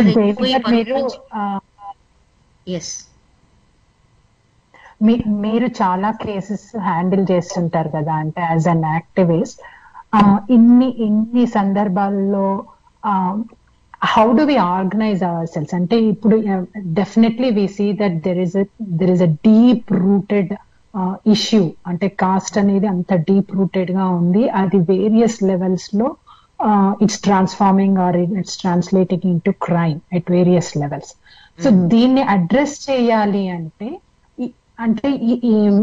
ఇమీడియట్ గా ఇక్కడ హత్రాస్ కేసు కి సంబంధించో లేకపోతే అక్కడ వేరే ఖమ్మంలో జరిగిన కేసుకు సంబంధించో అన్నట్టుగా నేను మాట్లాడట్లేదు. ఈ హింసను ఒక మనిషి అంటే ఆలోచనలో మార్పు రావాలనేది మనలో ఒక ఆలోచనలో మార్పు రావాలి, మన ప్రవర్తనలో మార్పు రావాలి, అవతలి మనిషి ఇబ్బందుల్ని అర్థం చేసుకునే పరిస్థితిలో మార్పులు రావాలి అన్న దిశలో మనం ఆలోచించాలంటే అసలు ఎలా, where do we start and how do we organise? ఒకటి మనల్ని ఎడ్యుకేట్ ఎలా చేసుకోవాలి, మనం ఎలా ఆర్గనైజ్ అవ్వాలి? ఎందుకంటే ఈ ఆర్గనైజేషన్ లో కూడా అండి, అంటే ఇప్పుడు ఎలా మనం ఒక సిటిజన్స్ గా రెస్పాండ్ అవ్వాలి అంటే ఇండివిజువల్స్ గా అయితే రెస్పాండ్ అయితే ఈ సిచ్యుయేషన్స్ అనేవి సాల్వ్ అవ్వవు. సో గ్రూప్స్ గా కలెక్టివ్ గా ఆర్గనైజ్ అవ్వాలన్నప్పుడు ఓన్లీ దళితులే అప్రెస్ కాస్ట్ మాత్రమే చేస్తే ఇది అయిపోతుందని నేనైతే అనుకోవట్లేదు. ఎందుకంటే ఆల్రెడీ కొన్ని కాన్స్టిట్యుయెన్సీస్ లో లేదా ఈవెన్ అడ్మినిస్ట్రేటివ్ ఆఫీసెస్ లో కూడా అంటే unless the people who are in power, if they are వాళ్ళు సెన్సిటివ్ గా ఉంటే దాన్ని అర్థం చేసుకోగలుగుతారు. కనీసం ఈ రిపోర్టింగ్ అదంతా సరిగ్గా అవుతుంది. అలాగే జ్యుడిషియరీలో కానివ్వండి, హెల్త్ డిపార్ట్మెంట్స్ లో కానివ్వండి, అన్ని లెవెల్స్ లో అప్రెస్ కాస్ట్ వాళ్ళ రిప్రజెంటేషన్ కూడా ఉంటే దీనికి ఒక సొల్యూషన్ వస్తుంది అనే ఆలోచన ఉంది. అది నిజంగా జరుగుతోందా? అది జరగనప్పుడు మిగతా వాళ్ళు కూడా వాళ్ళతో కలిసి ఎలా పనిచేయాలంటారు? అంటే దానికి చాలా లిమిటేషన్స్ ఉన్నాయి. ఇప్పుడున్న సిస్టంలో ఎక్కడైతే క్యాస్ట్ అండ్ రిలీజియస్ ప్రెజుడీస్ బలంగా ఉన్నాయో, ఆల్రెడీ పొల్యూషన్ చాలా బలంగా పాతుకుపోయిందో, అలాంటి చోట్ల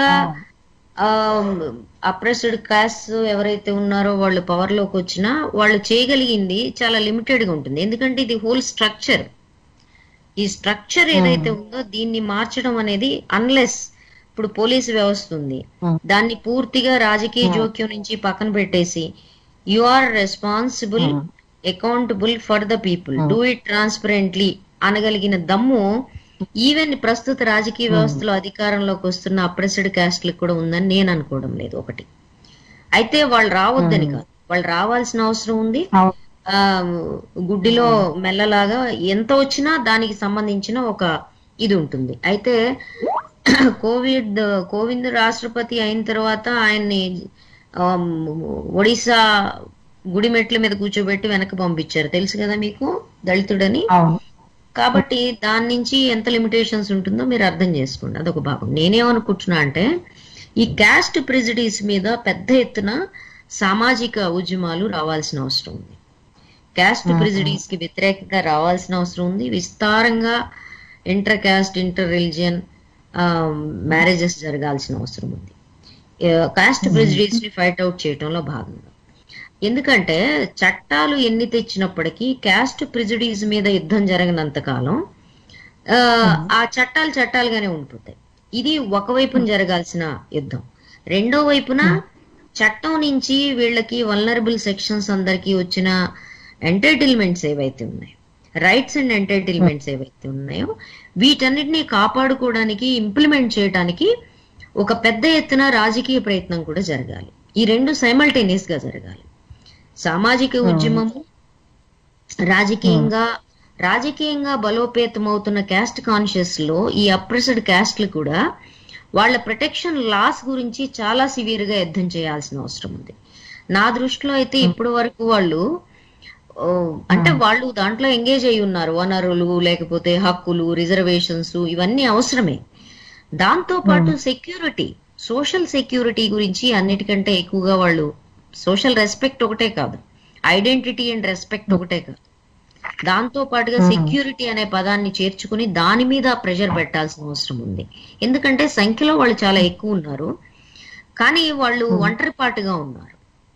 ఒక రకంగా చెప్పాలంటే అగ్రవర్ణాలు చాలా తెలివిగా బీసీ కులాలని వీళ్ళ మీదకి రెచ్చగొట్టే పనిలో ఉన్నారు. కొన్ని సందర్భాల్లో దళితుల్ని, ఎస్సీ ఎస్టీల్ని మైనారిటీస్ మీదకి రెచ్చగొడుతున్న సందర్భాలు ఉన్నాయి మత కల్లోలాలు. అప్పుడు ఉదాహరణకి గుజరాత్ ఆఫ్టర్ గోద్రా రైట్స్ లో జరిగినట్టుగా. సో ఇది మనది కాంప్లెక్స్ సొసైటీ. ఈ కాంప్లెక్స్ సొసైటీలో మనకి సరైన మిత్రులు ఎవరు అనేది ముఖ్యంగా ఈ వల్నరబుల్ సెక్షన్స్ అర్థం చేసుకోనంత కాలం, వాళ్ళకి అర్థమయ్యేలాగా మనం వాళ్ళతో కలిసి పనిచేయనంత కాలం.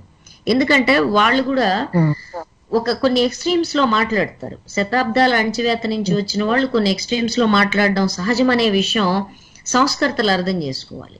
సమాజం కోసం పనిచేసే వాళ్ళు అర్థం చేసుకొని వాళ్ళతో కలిసి పనిచేయటం ద్వారా మాత్రమే, అంటే క్యాస్ట్ ని జయించాలనే కోరిక వాళ్ళకి మాత్రమే కాదు, క్యాస్ట్ ఎంత దుర్మార్గమైంది, అది ఎంత అమానుష్యమైంది అనే విషయాన్ని మిగిలిన వాళ్ళు కూడా, మిగిలిన తరగతులు కూడా గుర్తించాలి. వాళ్ళు గుర్తించి, వీళ్ళు గుర్తించి కలిసి పనిచేసి మొత్తం చట్టపాలన తీసుకురావడం కోసం పనిచేయాలి. Goal should be that.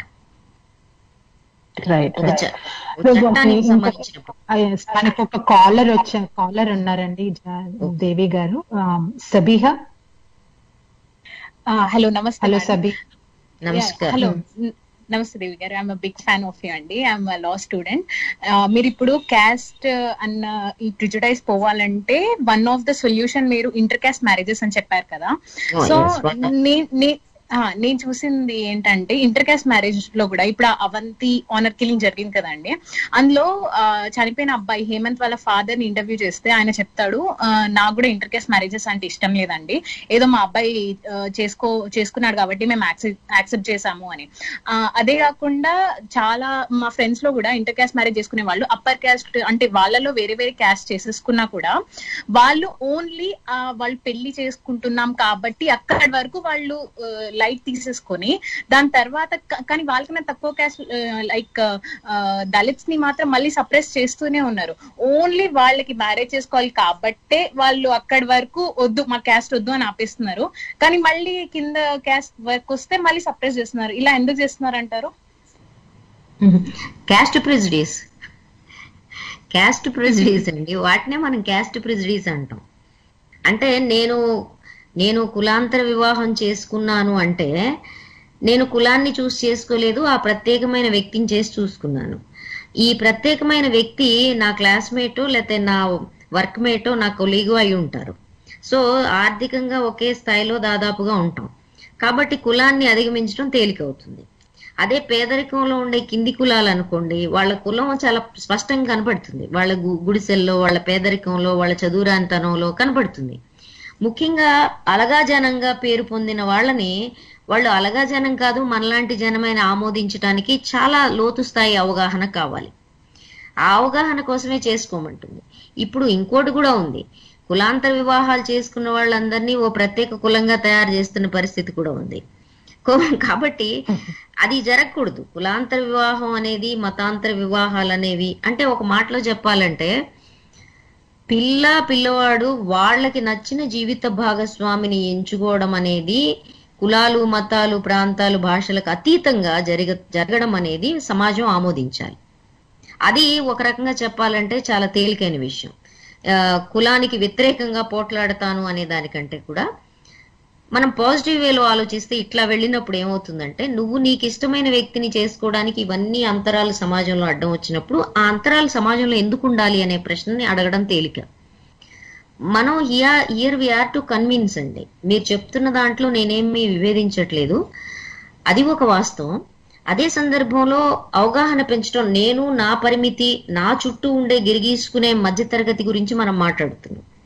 వాళ్ళ ఆలోచన నేను చాలా అభ్యుదయంగా వెళ్ళానండి, కానీ వాళ్ళు కాదు, నేను ఒక జీవిత భాగస్వామిని ఎంపిక చేసుకున్నానంటే నా సమాన ఫాయిని చూసి చేసుకున్నాను, కానీ ఏమీ లేని దరిద్రుడిని ఎట్లా చేసుకుంటారండి అని క్వశ్చన్ వేస్తే మనం ఏం చెప్తాము?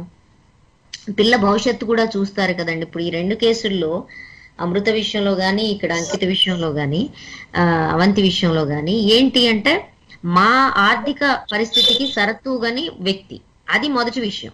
రెండోది కులం. అవును. కాబట్టి ఆర్థిక పరిస్థితి ఎక్కువగా ఉండి అంబానీ మనోడైతే, ఇప్పుడు అంబానీ మనోడు వచ్చి నిన్ను చేసుకుంటానంటే ఏ కులం వాళ్ళైనా ఆగుతారా? నిప్పులు గడిగే వంశం వాళ్ళు కూడా వాళ్ళ కాళ్ళు గడిగి ఇచ్చేస్తారు. దేవి గారు, మనకి ఇంకొక అమ్మాయి వచ్చారు, అపర్ణ. హలో అపర్ణ గారు ఉన్నారండి? ఓకే. యాక్చువల్ గా నాకు క్వశ్చన్ ఉంటుందండి దేవి గారు. అంటే ఇప్పుడు చాలా మటుకు ఏంటంటే సిస్టమ్ మనకి సహకరించట్లేదు కాబట్టి దెర్ ఈస్ నో హోప్. అంటే ఎక్కడైతే ఇన్ని యాంగిల్స్ లో వాళ్ళకి జస్టిస్ సిస్టమ్ కి యాక్సెస్ ని ప్రొహిబిట్, అడ్డంకులు వేసిన, ఇన్ని బ్యారియర్స్ క్రియేట్ చేస్తున్నారు కాబట్టి మాకు ఏ రకంగానూ సొల్యూషన్, జస్టిస్ దొరికే ఇది లేదు కాబట్టి రివల్యూషన్ ఒక్కటి, అంటే రివల్యూషన్ అనాలా, లేకపోతే people are citing examples like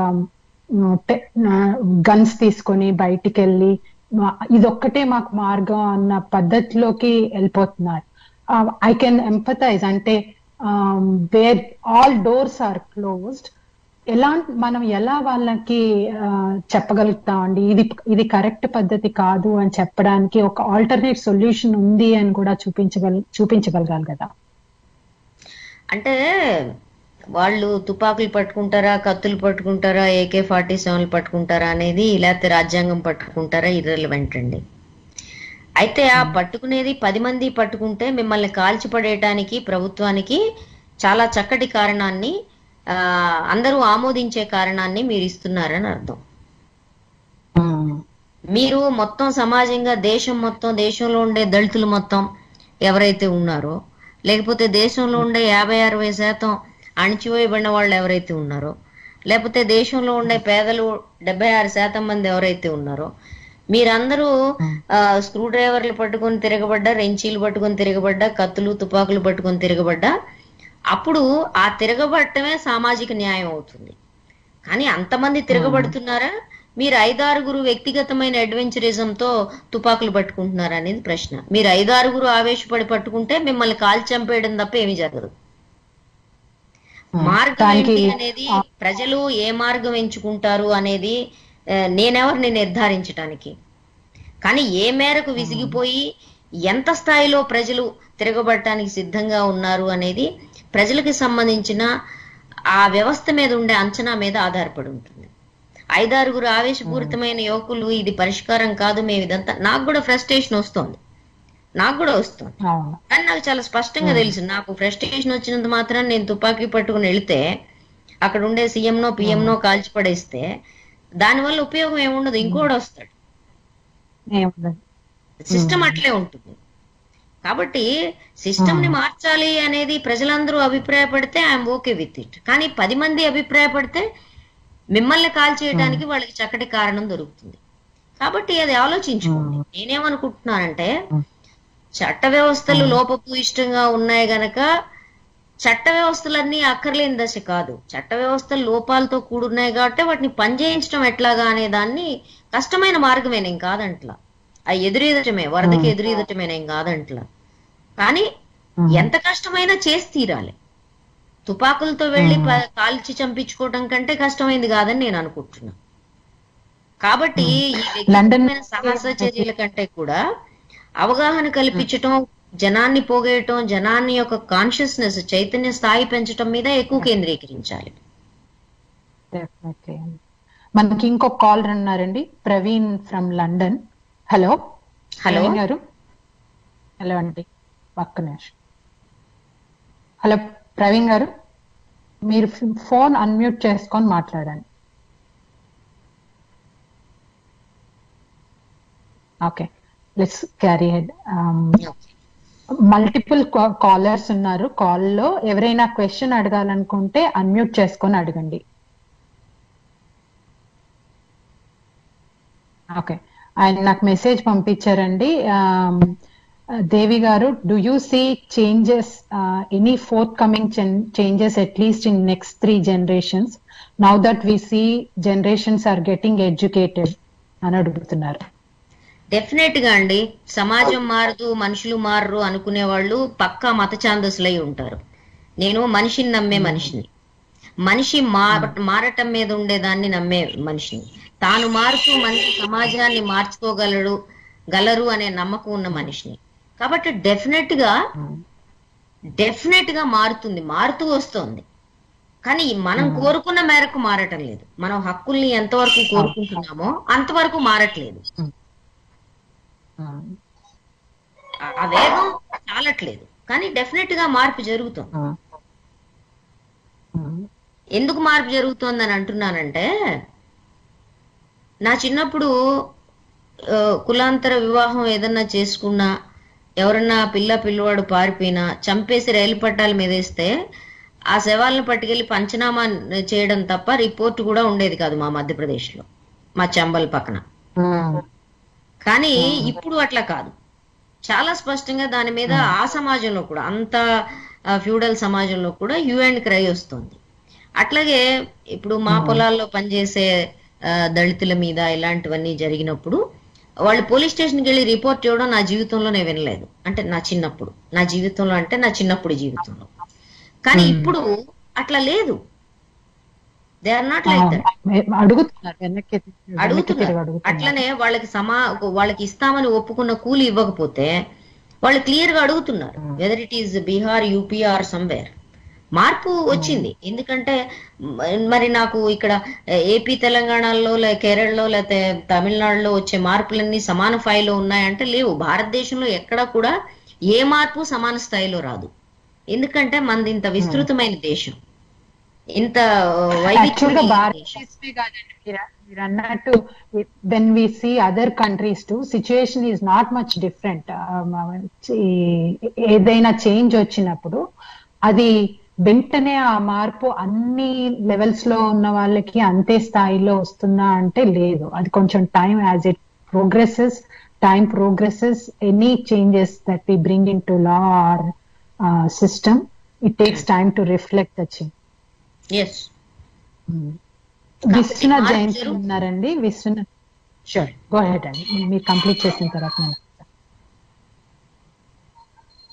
yes, మార్పు జరుగుతోంది అని చెప్పి నిరాశ పడొద్దండి. మార్పు జరుగుతోంది. మార్పు కోసం ముఖ్యంగా యువతరం చూడండి, మొన్న పౌర చట్టం విషయంలో కానీ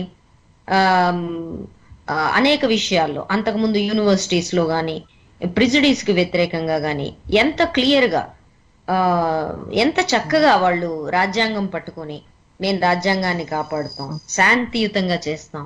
ముఖ్యంగా యంగ్ విమెన్ లీడర్షిప్ లోకి వచ్చారు. ఒక 2 years క్రితం నేను ఊహించను కూడా లేను కి young women will lead the whole movement in India అని. కాబట్టి మార్పు జరుగుతోంది. విశ్వనాథ్ జయంతి, మీరేదో ప్రశ్న అడుగుతా అన్నారండి. హలో హలో, చెప్పండి, మీ ప్రశ్న ఏంటో చెప్పండి. వినిపిస్తోంది, క్లియర్ గా వినిపిస్తోంది, చెప్పండి. మ్యామ్, అంటే ఇప్పటి వరకు షో మొత్తం పూర్తిగా విన్నాను, జరిగింది. చాలా చక్కటి విశ్లేషణ, పూర్తి స్థాయిలో ఎలాంటి అంటే ఇప్పుడున్న పరిస్థితులను పూర్తిగా అర్థం పడుతూ ఉన్నటువంటి విశ్లేషణ చూశాను. సో ఇప్పుడు ఇందాక అడిగిన క్వశ్చన్ కి, మేడం అడిగిన క్వశ్చన్ కి ఇంకొక కంటిన్యూస్ క్వశ్చన్ ఇది యాక్చువల్ గా. సో అంటే బాధితుల పక్షంలో నిలబడడానికి వ్యవస్థ ఎప్పుడు కూడా మొరాయిస్తూ ఉంటుంది. మనం హైదరాబాద్ దిశ కేసులో చూసినా సరే, లేదంటే మన ఇప్పుడు ఈ మధ్యప్రదేశ్ జరిగిన కేసు ఏదైతే ఉందో అది చూసినా సరే, సో ఇంకా వేరే ఎన్ని కేసులు చూసినా ఇదే బాధితుల పక్షం నిలబడడానికి మొరాయిస్తూ ఉంటుంది. సో దీన్ని ఎదుర్కోవడానికి ఎలా ఆర్గనైజ్ చేయాలి అని చెప్పి అనేటటువంటి క్వశ్చన్ ఒకటి అడిగారు. దానికి సబ్మిషన్ గా, అంటే ఇంకొక సబ్ క్వశ్చన్ గా, అంటే మనకి అంబేద్కర్ గారు, తర్వాత కాంచీరామ్ గారు, ఇలా చాలా మంది మనకి సంస్కర్తలు వచ్చినా సరే ఈ ఇలాంటి అంటే సమాజంలో రావాల్సిన మార్పు అంత వేగంగా రావటం లేదు. అంటే మనం ఆశించిన స్థాయిలో రావటం లేదు. ముందు ముందు వచ్చే అవకాశం ఉంది లేదు అనేది, అంటే మనం వెయిట్ చేయాలి, పోరాడాలి అనే విషయం మీరు ఆల్రెడీ చెప్పారు. సో ఈ టైంలో అంటే యువత కానీ, లేదంటే ఈ మార్పు కోరుకునే వాళ్ళు కానీ దీని పట్ల, అంటే ఏదైతే మార్పు రావాలని అనుకుంటున్నారో దాని పట్ల ఆ పోరాట దాని పందాన్ని వదిలేసి వేరే మార్గాల వైపు వెళ్లకుండా ఉండాలి అంటే ఏ విధమైనటువంటి ఆర్గనైజ్డ్ థింకింగ్ కావాలి, ఏ విధమైనటువంటి పోరాట పందాన్ని ఎంచుకోవాలి, ఆ విషయం కొంచెం చెప్పండి. అంటే ఒకటి ఏంటంటే, ఇప్పుడు మన దేశంలో ఎప్పుడు కూడా స్వతంత్ర పోరాటంలో కూడా అనేక రకాల ధారలు ఉన్నాయి, డిఫరెంట్ స్ట్రీమ్స్ ఆఫ్ థాట్స్ ఉన్నాయి. వాళ్ళందరికీ ఒక కామన్ గోల్ ఉండేది, స్వతంత్ర సాధన అనేది. స్వతంత్ర సాధన ఏంటి అంటే, భగత్ సింగ్ది స్వతంత్రం వేరు, గాంధీజీ స్వతంత్రం వేరు, తర్వాత ఆర్ఎస్ఎస్ స్వతంత్రం కోరుకోలేదు అనుకోండి, అది వేరే సంగతి. అంబేద్కర్ స్వతంత్రం వేరు. వీళ్ళందరికీ డిఫరెంట్ డెఫినిషన్స్ ఉన్నాయి. కానీ వాటన్నిటిలో మీటింగ్ పాయింట్ ఏంటంటే ముందు బ్రిటిష్ వాళ్ళు పోవాలి అనేది.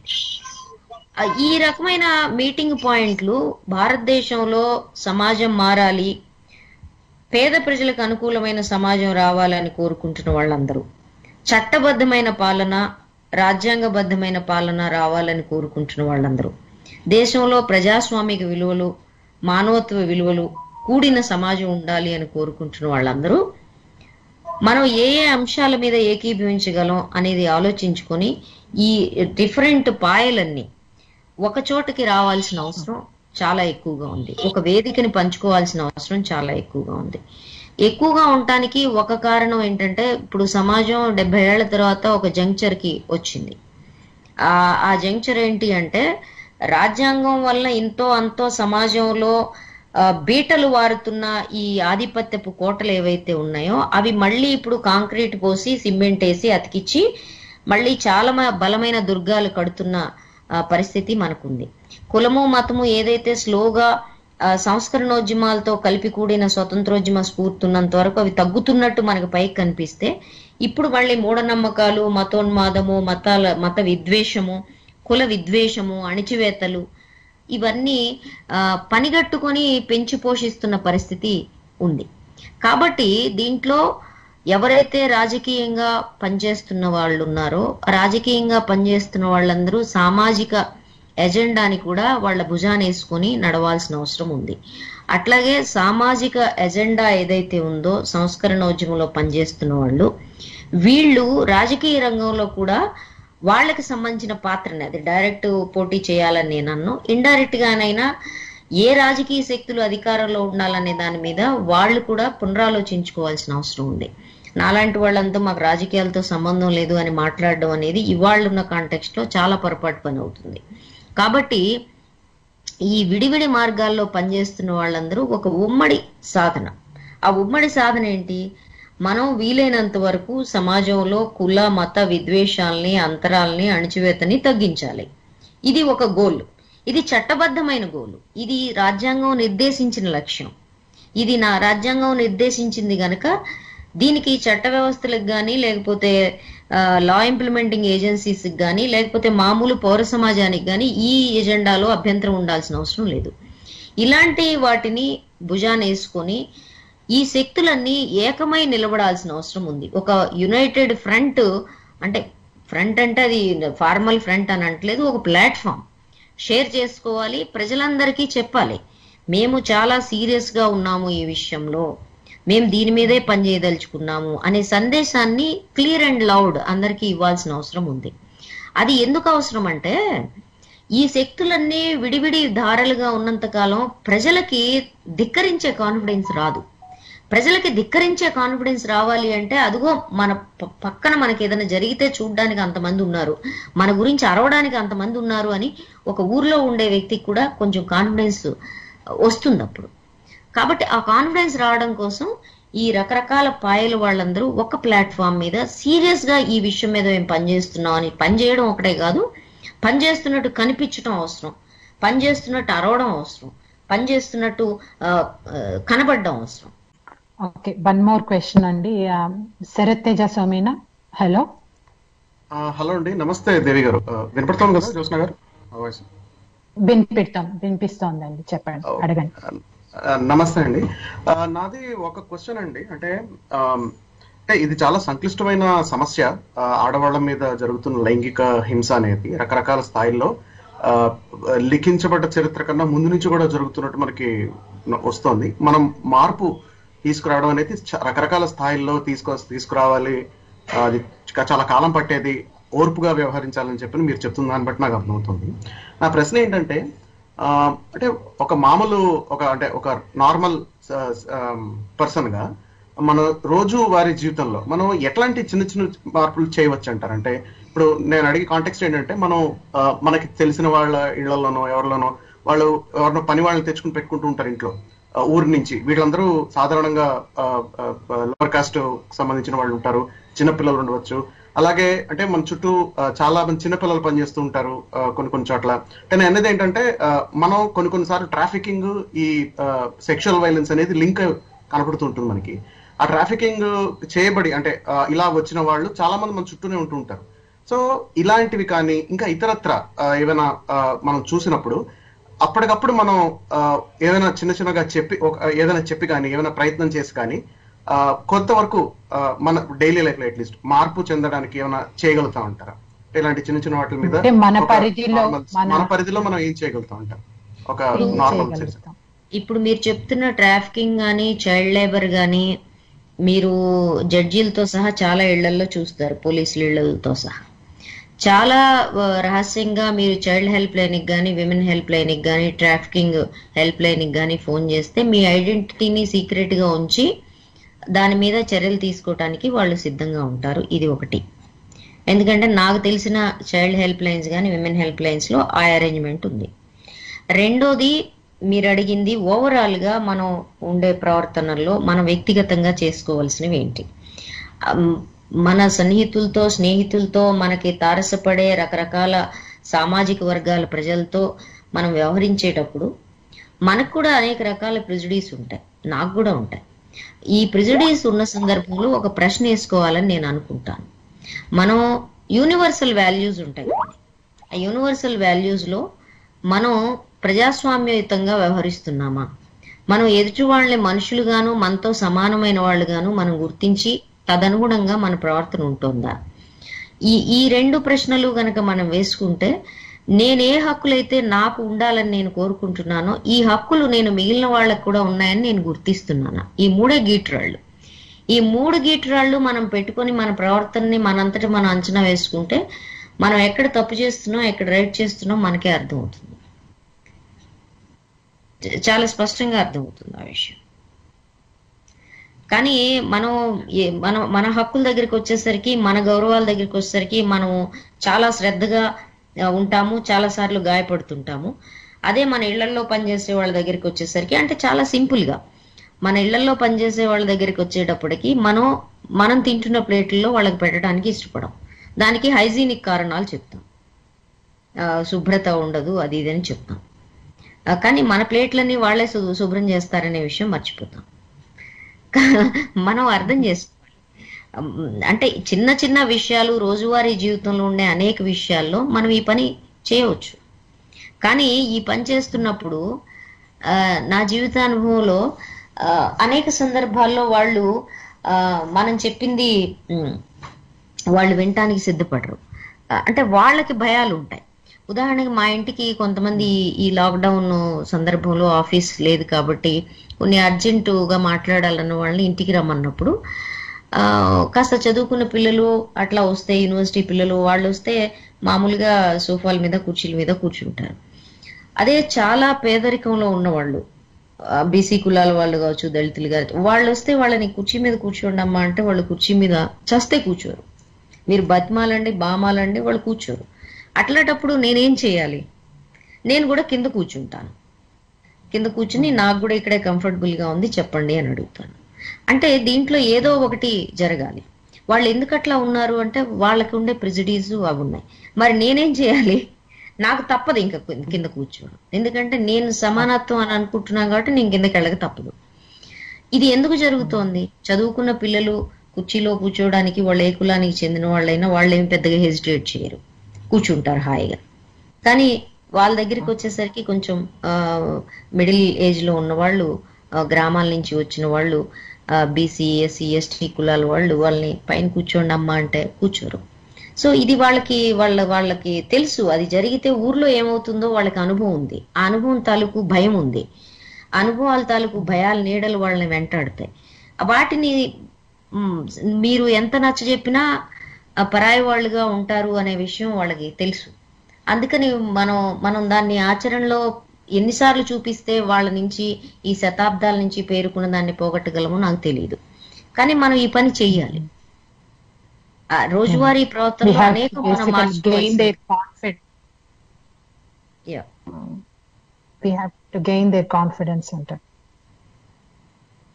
మనం కూడా చాలా తేలిగ్గా మనకి శ్రమ సంస్కృతి కూడా లేదు ఇక్కడ ఇండియాలో. మనం ఇప్పుడు ఒక ఆటో డ్రైవర్ వస్తే అతన్ని ఏమండి అని పిలవము కదా, మన నోటికి రాదు. ఒక కూరగాయల బండి అతన్ని మనం మర్యాదగా ఇవ్వండి అని అనం కదా, ఇవ్వు అనే అంటాం.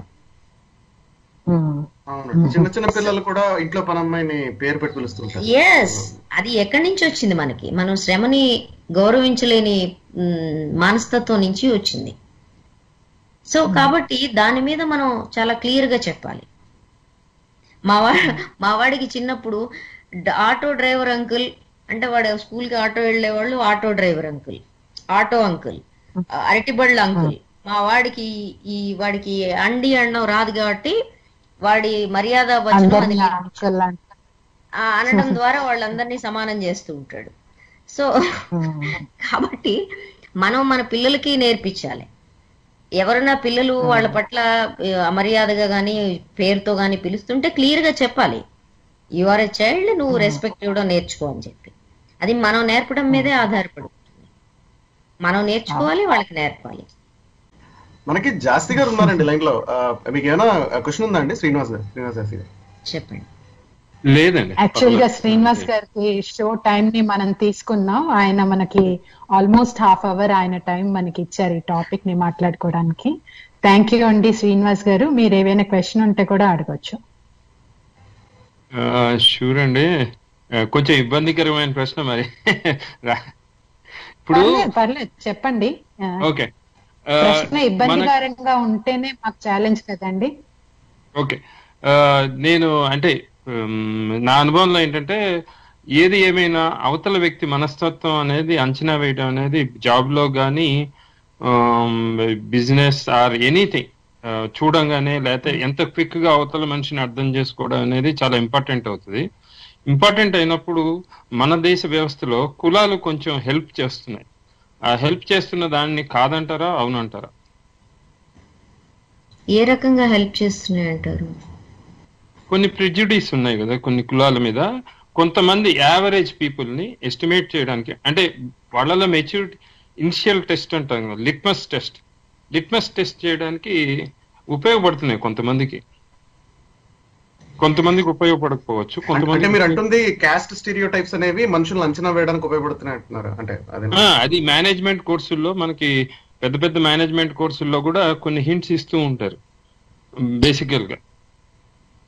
అది ఇక్కడ మన వ్యవస్థకు వచ్చేటప్పటికి ఇక్కడ కూడా కొన్ని లాస్ట్ నేమ్స్ ని బట్టి కొంత ఎస్టిమేషన్ జరుగుతుంది, జరగదని కాదు. So that's where I got little confused when some people are saying. Yeah, చెప్పండి. యాక్చువల్ గా క్వశ్చన్ అంటే ఆర్ యూ సేయింగ్ దట్ ఈ ఐడెంటిఫై చేసుకుంటారు అని అంటున్నారా? ఆ ఉన్న ప్రెజుడైస్ ని బట్టి క్యాస్ట్ ని ఐడెంటిఫై చేస్తారు అని అంటున్నారా? అంటే ఇప్పుడు మనం ఒక పొజిషన్ లో ఒక 100 పీపుల్ చేత పని చేయించుకోవాలి. నేను చెప్తాను, నేను ప్రాక్టికల్ ఎగ్జాంపుల్ చెప్తే పని చేయించుకోవాలి. బ్యాక్గ్రౌండ్ లో ఏదో వాయిస్ వస్తుంది. నాది కాదు విజయ్, మీ బ్యాక్గ్రౌండ్ లో వాయిస్ వస్తుందండి. హలో విజయ్. హలో, నాకు కొంచెం అర్థమైంది మేడం. యాక్చువల్ గా నేను చెప్పడానికి చెప్పండి. ఆయన ఎగ్జాంపుల్ చెప్తా అంటున్నారు కదా, చెప్పండి. Okay okay, done. ఒక పొజిషన్ లో మనం ఒక 100 పీపుల్ 200 పీపుల్ చేత మనం ఒక పని చేయించుకోవాలని మనకు టైం లిమిట్ కూడా 2-3 days ఉంటుంది. అప్పుడు ఒక రకంగా మనం ఏంటంటే గ్రూప్స్ డివైడ్ చేసి వాళ్ళకి అసైన్ చేయడానికి ట్రై చేస్తాం ఒక రకంగా వర్క్. అప్పుడు అసైన్ చేసేటప్పుడు ఇండియన్ మేనేజర్స్ కి ఇది బేసిక్ గా కూడా కొంచెం ఉపయోగపడుతుందని నా అనుభవంలో చెప్తుంది. I don't know how far you agree. ఇది ఇండైరెక్ట్ గా ఒక రకంగా మెరిట్ కి సంబంధించిన ప్రశ్న. అంటే వీళ్ళకి మెరిట్ ఉంటుంది, లేకపోతే ఈ ప్రత్యేకమైన సామాజిక వర్గం ఈ రకమైన ప్రవర్తనని, ఈ రకమైన మానసిక స్థితిని కలిగి ఉంటుందని. కానీ నేను అనుకోవడం ఆ రకమైన మానసిక పరిస్థితి అది మొత్తం సామాజిక వర్గం, ముఖ్యంగా చదువుకున్న వాళ్ళు కలిగి ఉండే అవకాశం లేదు. ఎందుకు లేదు అంటే కల్చరల్ స్టడీస్ లో ఇటీవల కాలంలో చాలా ఇంట్రెస్టింగ్ స్టడీ వచ్చింది. అదేంటి అంటే ముస్లిం సమాజం, కేరళలో ఉండే ముస్లిం సమాజం కేరళలో ఉండే హిందూ సమాజంతో ఎక్కువ సాంస్కృతికంగా ఒకే రకమైన అంశాలను కలిగి ఉంటుంది వాళ్ళు హైదరాబాద్ లో ఉండే ముస్లిం కుటుంబంతో పోలిస్తే. దీని నుంచి వాళ్ళు టోటల్ గా డిఫరెంట్ గా ఉంటారు సాంస్కృతికంగా. అంటే భాష, సంస్కృతి అనేవి ఆ ప్రాంతం వారీగా ఎంత కీలకమైన పాత్ర పోషిస్తాయని. అట్లాగే మీరు చూస్తే ఆంధ్ర, తెలంగాణలో ఈ రెండు ప్రాంతాల్లో ఉండే దళిత కుటుంబాల్లో కూడా చాలా విపరీతమైన తేడాలు మీరు గమనిస్తారు. అట్లనే మిగిలిన కులాలకు సంబంధించి కూడా. కాబట్టి దీన్ని భారతదేశంలో ఉండే ఏ పరిస్థితిని కూడా ఒక మనాటనస్ గ్రూప్ గానో హోమోజీనియస్ గ్రూప్ గానో ఒకే కులాన్ని కూడా చూడడం సాధ్యం కాదు. మనకి వేల కులాలు ఉన్నాయి. ఇప్పుడు 4 కులాలు చాతుర్వర్ణం అనేది కాదు కదా, ఇప్పుడు మనకి వేల కులాలకి సంబంధించిన విషయం. ఈ వేల కులాల్లో కూడా అనేక రకాలైన వైవిధ్యాలు, శాఖలు ఉన్నాయి. కాబట్టి మానసిక పరిస్థితి ఒక రకంగా ఉంటుంది అని చెప్పడం సాధ్యం కాదు. రెండోది, ఇక్కడ అంటరాని కులాలుగా ఉండేవాళ్ళు, మధ్యప్రదేశ్లో అంటరాని కులాలుగా ఉండేవాళ్ళు ఒకే రకమైన బిహేవియర్ ప్యాటర్న్లు ఇండియన్ కాంటెక్స్ట్ లో కూడా కలిగి ఉండరు. అది సాధ్యం కాదు. సో కులాల్ని పరిగణలోకి తీసుకోవాలా అవసరం లేదా, ఒక సామాజిక అంతరం కింద అంటే తీసుకోవాల్సిన అవసరం ఉంది. కానీ వీళ్ళందరినీ గుండుగుత్తగా తీసుకెళ్ళటం అనేది మళ్ళీ అది ఒక స్టీరియో టైపింగ్ అవుతుంది. అది మేనేజ్మెంట్, బ్యాడ్ మేనేజ్మెంట్ కూడా అవుతుంది. థ్యాంక్ యూ అండి దేవి గారు. చాలా విషయాలు. రెండో చిన్న క్వశ్చన్ ఉందండి, దీనికి సంబంధం లేని క్వశ్చన్. ఇప్పుడు నేను ఇది నమ్ముతున్నాను, నేనేం కులాలకి ఫర్ కాదు, అలా అని యాంటీ కాదు, ఐఎమ్ న్యూట్రల్. ఫర్ ఎగ్జాంపుల్ నేను యాంటీ అనుకోండి, కాకపోతే మన దేశ సంస్కృతికి సంబంధించి నేర్చుకోవాలంటే కొన్ని మిగతా వాళ్ళతో కమ్యూనికేట్ చేయాలంటే కొన్ని గ్రాంధిక విషయాలు, ఏదైతే పురాణంలో లేకపోతే కొన్ని విషయాలు నేర్చుకోవాల్సి వస్తుంది జనరల్ నాలెడ్జ్ పరంగా కూడా. మీకు క్రికెట్ అంటే ఎట్లా ఇష్టం లేకపోయినా మీరు క్రికెట్ గురించి కొంతవరకు నేర్చుకోవాల్సి వస్తుందో when you want to move in the society. మీరు అలాంటి వాళ్ళకి ఏమని సలహా ఇస్తారు? పిల్లలకి ఈ పురాణ గ్రంథాలు ఏ మతానికి సంబంధించింది అయినా సరే నేర్చుకోవాల్సిన అవసరం ఉందంటారా లేదంటారా? వ్యక్తిగతంగా చెప్పాలి అంటే, వ్యక్తిగతంగానే కాదు మొత్తంగా చెప్పాలంటే భారతం, రామాయణం, భాగవతం, లేకపోతే అష్టాదశ పురాణాలు, ఉపనిషత్తులు, దర్శనాలు ఏవైతే ఉన్నాయో ఇంక్లూడింగ్ వేదాలు, ఇవి ఒక సుదీర్ఘ కాలంగా భారతీయ అంటలేదు నేను, భారతదేశ సంస్కృతిలో భాగంగా ఉన్నాయి. అయితే ఇది మొత్తమే భారతదేశ సంస్కృతి కాదు. భారతదేశ సంస్కృతిలో ఒక మేజర్ కోణాన్ని అర్థం చేసుకోవడానికి, సంక్లిష్టతల్ని అర్థం చేసుకోవటానికి, సామాజిక పరిస్థితుల్ని అర్థం చేసుకోవటానికి, గతాన్ని అర్థం చేసుకోవటానికి ఇవి చాలా ఎక్కువగా ఉపయోగపడతాయి. అందులో అనుమానం ఏమీ లేదు. ఈ ప్రతీకలు మన మానసిక చిత్రపటం మీద చాలా బలమైన ముద్రలు వేస్తాయి. కాబట్టి భారతదేశాన్ని అర్థం చేసుకోవాలనుకున్న వాళ్ళు వీటిని తప్పనిసరిగా చదివి తీరాలి. అందరూ నేర్చుకోవాలి, అందరూ చదువుకోవాలి అంటే అది నేను చెప్పలేను. ఎందుకంటే ఏ దేశానికి సంబంధించిన పురాణాలు అవి అందరూ నేర్చుకుంటారు. మన దేశంలో రామాయణం నేర్చుకోవడం ఎంత ఇంపార్టెంటో, మన దేశంలో గంగ జాతర గురించి నేర్చుకోవడం కూడా అంత ఇంపార్టెంట్. మన దేశంలో రామాయణం భాగవతం చదువుకోవడం ఎంత ఇంపార్టెంటో, మనం కట్టమైసమ్మ, బతుకమ్మల గురించి నేర్చుకోవడం కూడా అంతే ఇంపార్టెంట్. ఎందుకంటే ఈ రెండు సంస్కృతుల్లో భాగాలు. ఒకటి మౌఖిక సంస్కృతి కావచ్చు, ఒకటి లిఖిత సంస్కృతి కావచ్చు. లిఖిత సంస్కృతిని లేకపోతే మనకి ఏదైతే సంస్కృతిగా చెప్పుకుంటున్నామో ఈ పురాణాలన్నిటినీ, వాటిని మాత్రమే నమ్మి మౌఖిక సంస్కృతిని పక్కన పెట్టడం అంటే, ఈ దేశంలో మౌఖిక సంస్కృతి విపరీతంగా విస్తారంగా ప్రచారంలో ఉంది. కాబట్టి దాన్ని తృణీకరించడం అంటే ఈ దేశాన్ని అర్థం చేసుకోవటం కాదు. ఈ దేశంలో ఆధిపత్య వర్గాలు రాసిన దాన్ని మాత్రమే అర్థం చేసుకోవడం అవుతుంది. ఈ దేశంలో వాల్మీకి రామాయణాన్ని మాత్రమే చదువుతాను, అది మాత్రమే అర్థం చేసుకుంటాను అంటే మిగిలిన 300 రామాయణాలు ఏమైపోవాలా? కాబట్టి చరిత్రని అర్థం చేసుకోవడం కోసం, సాంస్కృతికంగా స్టడీ చేయటం కోసం నేర్చుకోవడం ఒకటి. ఇన్ జనరల్ గా మీరు మాట్లాడదలుచుకుంటే, ఇన్ జనరల్ గా దేశంలో ఉండే వైవిధ్యాన్ని అర్థం చేసుకోవడం చాలా ఇంపార్టెంట్ అంటాను నేను. శ్రీనివాస్ గారు, అంటే మన ఓన్లీ అవే కాదు కదండి, మన సంస్కృతి ఎంత గొప్పది అని తెలుసుకోవడానికి, ఒక అంచనా వేసుకోవడానికి ఇతర దేశాల సంస్కృతుల్ని కూడా తలుచుకోవడం అంతే ఇంపార్టెంట్. అప్పుడే కదా మనకి మనం ఎలా ఉన్నాం, బయట వాళ్ళు ఎలా ఉన్నారు, ఇక్కడ మన ప్రగతి పదంలో మనం ఎంత వెనకున్నాము, ఎంత ముందున్నాము అనేది ఒక అంచనా వేసుకోవడానికి కేవలం మనకు తెలిసిన కొన్ని పుస్తకాలని చదివితే సరిపోదు, మిగతా వాటిని కూడా చదవాల్సిన అవసరం. అదొక్కటే కాదు యోచన గారు, భారతదేశ సంస్కృతి గాని ఏ దేశ సంస్కృతి గాని సుసంపన్నం అయింది అంటే, వైవిధ్యభరితంగా ఉంది అంటే అనేక సంస్కృతుల నుంచి అది ఆదాన ప్రదానాలని చేసుకుంది, ఇచ్చిపుచ్చుకుంది అని అర్థం. ఆ ఇచ్చిపుచ్చుకునే ప్రాసెస్ ఏంటి అనేది అర్థం కాకుండా ఒక వాల్మీకి రామాయణాన్ని ఒక వ్యాస భారతం ఏదైతే 800 శ్లోకాలతో మొదలై 1,25 శ్లోకాలకి ఎగిలిందో దీంట్లో ఉండే ప్రక్షిప్తాలని అర్థం చేసుకోకుండా అదేదో ఒక రోజులో లేకపోతే ఒక కవి ఒక ప్రత్యేకమైన కాలంలో రాసిపడేసిన కావ్యంగా అర్థం చేసుకుని దాన్ని వల్లించటం వల్ల దేశ సంస్కృతి అర్థం కాదని చెప్తున్నా. అవునండి, అంటే కొలాబరేషన్, ఎక్స్చేంజ్ ఆఫ్ ఐడియాస్ అనేవి భారతదేశ చరిత్రలోనే ఎప్పటి నుంచో ఉన్నట్టు కూడా తెలుస్తుంది. మనం బాగా పవిత్రంగా అయితే భావిస్తాం. భారతదేశంలో అనేక రకాల సంస్కృతులు వస్తే వాటన్నిటినీ కలుపుకుపోగలిగిన ఒక శక్తి ఇక్కడ, వైబ్రెన్సీ ఇక్కడ ఉంది. రెండోది నేను చాలా గర్వంగా ఫీల్ అయ్యే అంశం అది. అంటే ఒక ఆస్తిక దర్శనాలు 6 ఉంటే నాస్తిక దర్శనాలు 6 ఉండగలిగిన దేశం మంది. దర్శనాలన్నీ ఆస్తిక దర్శనాలు అనుకుంటారు, కాదు. ఈక్వల్ గా నాస్తిక ఆస్తిక దర్శనాలు ఉన్న తత్వచింతన ఈ దేశంలో ఉండగలిగింది, సమాంతరంగా నడవగలిగింది. రెండో అంశం ఏంటంటే మనకి వేరే మనుషుల్ని చూడని అండమాన్ ఆదివాసుల దగ్గర మొదలు పెడితే అంతరిక్షంలోకి వెళ్ళడానికి రెడీగా ఉండే వాళ్ళ వరకు ఉండే వివిధ సమాజాల యొక్క సంస్కృతి కూడా సమాంతరంగా ఈ దేశంలో నడుస్తూ ఉంటుంది. దాన్ని బట్టి దీని యొక్క లోతుని, దీని యొక్క విస్తృతిని మనం అర్థం చేసుకోవాలి. ఈ లోతుని విస్తృతిని చూడకుండా కొన్ని పురాణాల నేపథ్యంలోనో కొన్ని బాగా ప్రచారంలో ఉండే సంస్కృతికి సంబంధించిన వైభవపేత చిహ్నాల నుంచో దేశ సంస్కృతిని, ఈ దేశ ప్రజల సంస్కృతిని అంచనా వేయడం అంటే ఈ దేశ ప్రజల సంస్కృతికి, ఓవరాల్ సంస్కృతికి కూడా అన్యాయం చేసిన వాళ్ళం అవుతాం.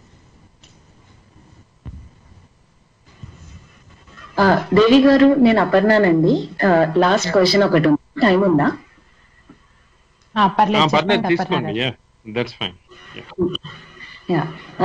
చాలా చక్కగా వివరించారండి.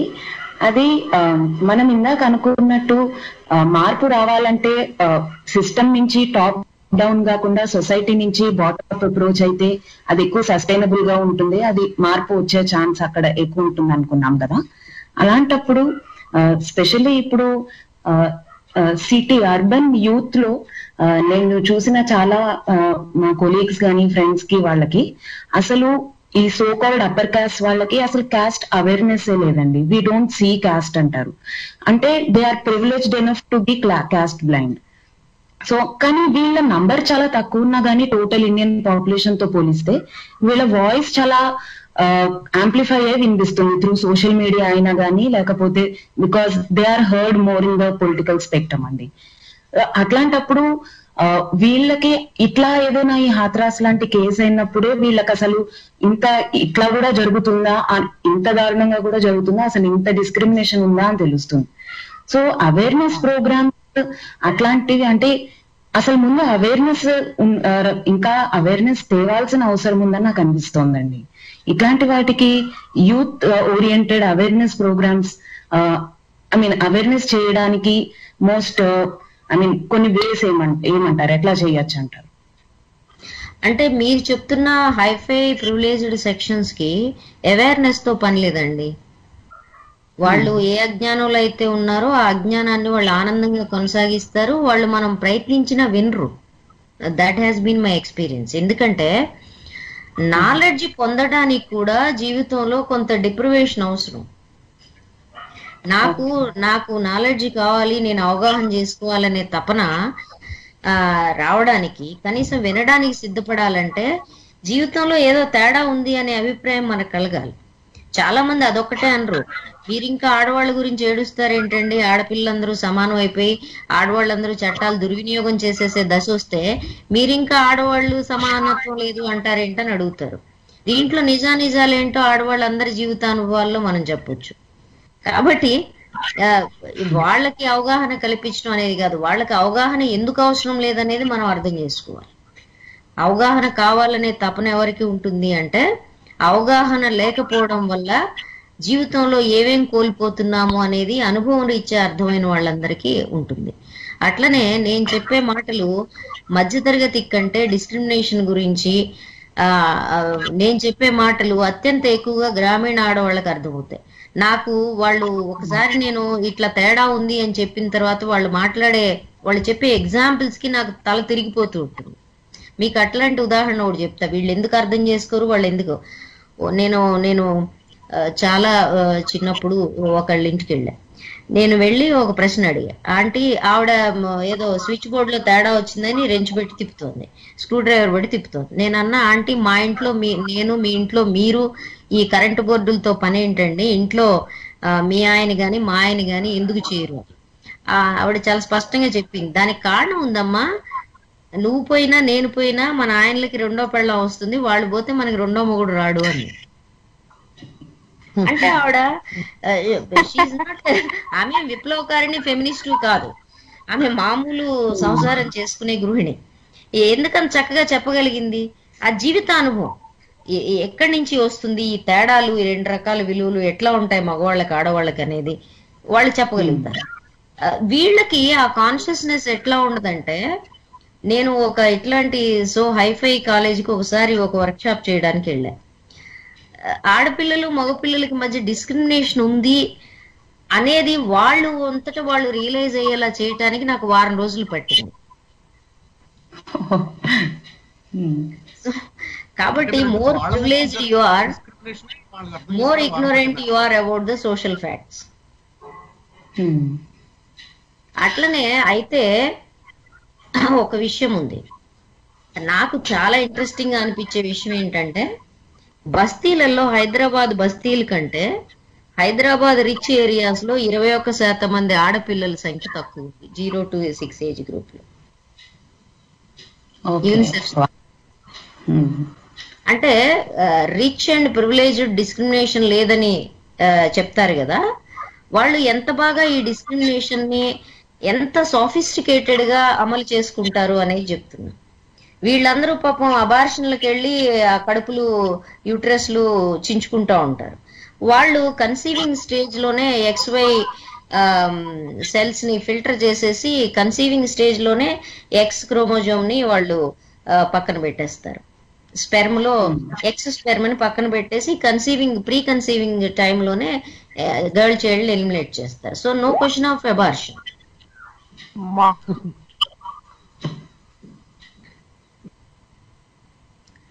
సో అది సోఫిస్టికేషన్. సో రెండోది, సమాజాన్ని మార్చడంలో ప్రివిలేజ్డ్ సెక్షన్స్ వహించే పాత్ర చాలా తక్కువగా ఉంటుంది. మిడిల్ క్లాస్, ఆలోచించగలిగిన మిడిల్ క్లాస్ ఎవరైతే ఉంటారో, మాట్లాడగలిగిన వాళ్ళు ఎవరైతే ఉంటారో, సమాజం పట్ల తపన కన్సర్న్ ఉన్న వాళ్ళు ఎవరైతే ఉంటారో, వీళ్ళు అవగాహన విషయంలో, అర్థం చేసుకునే విషయంలో పోషించే పాత్ర చాలా ఎక్కువగా ఉంటుంది.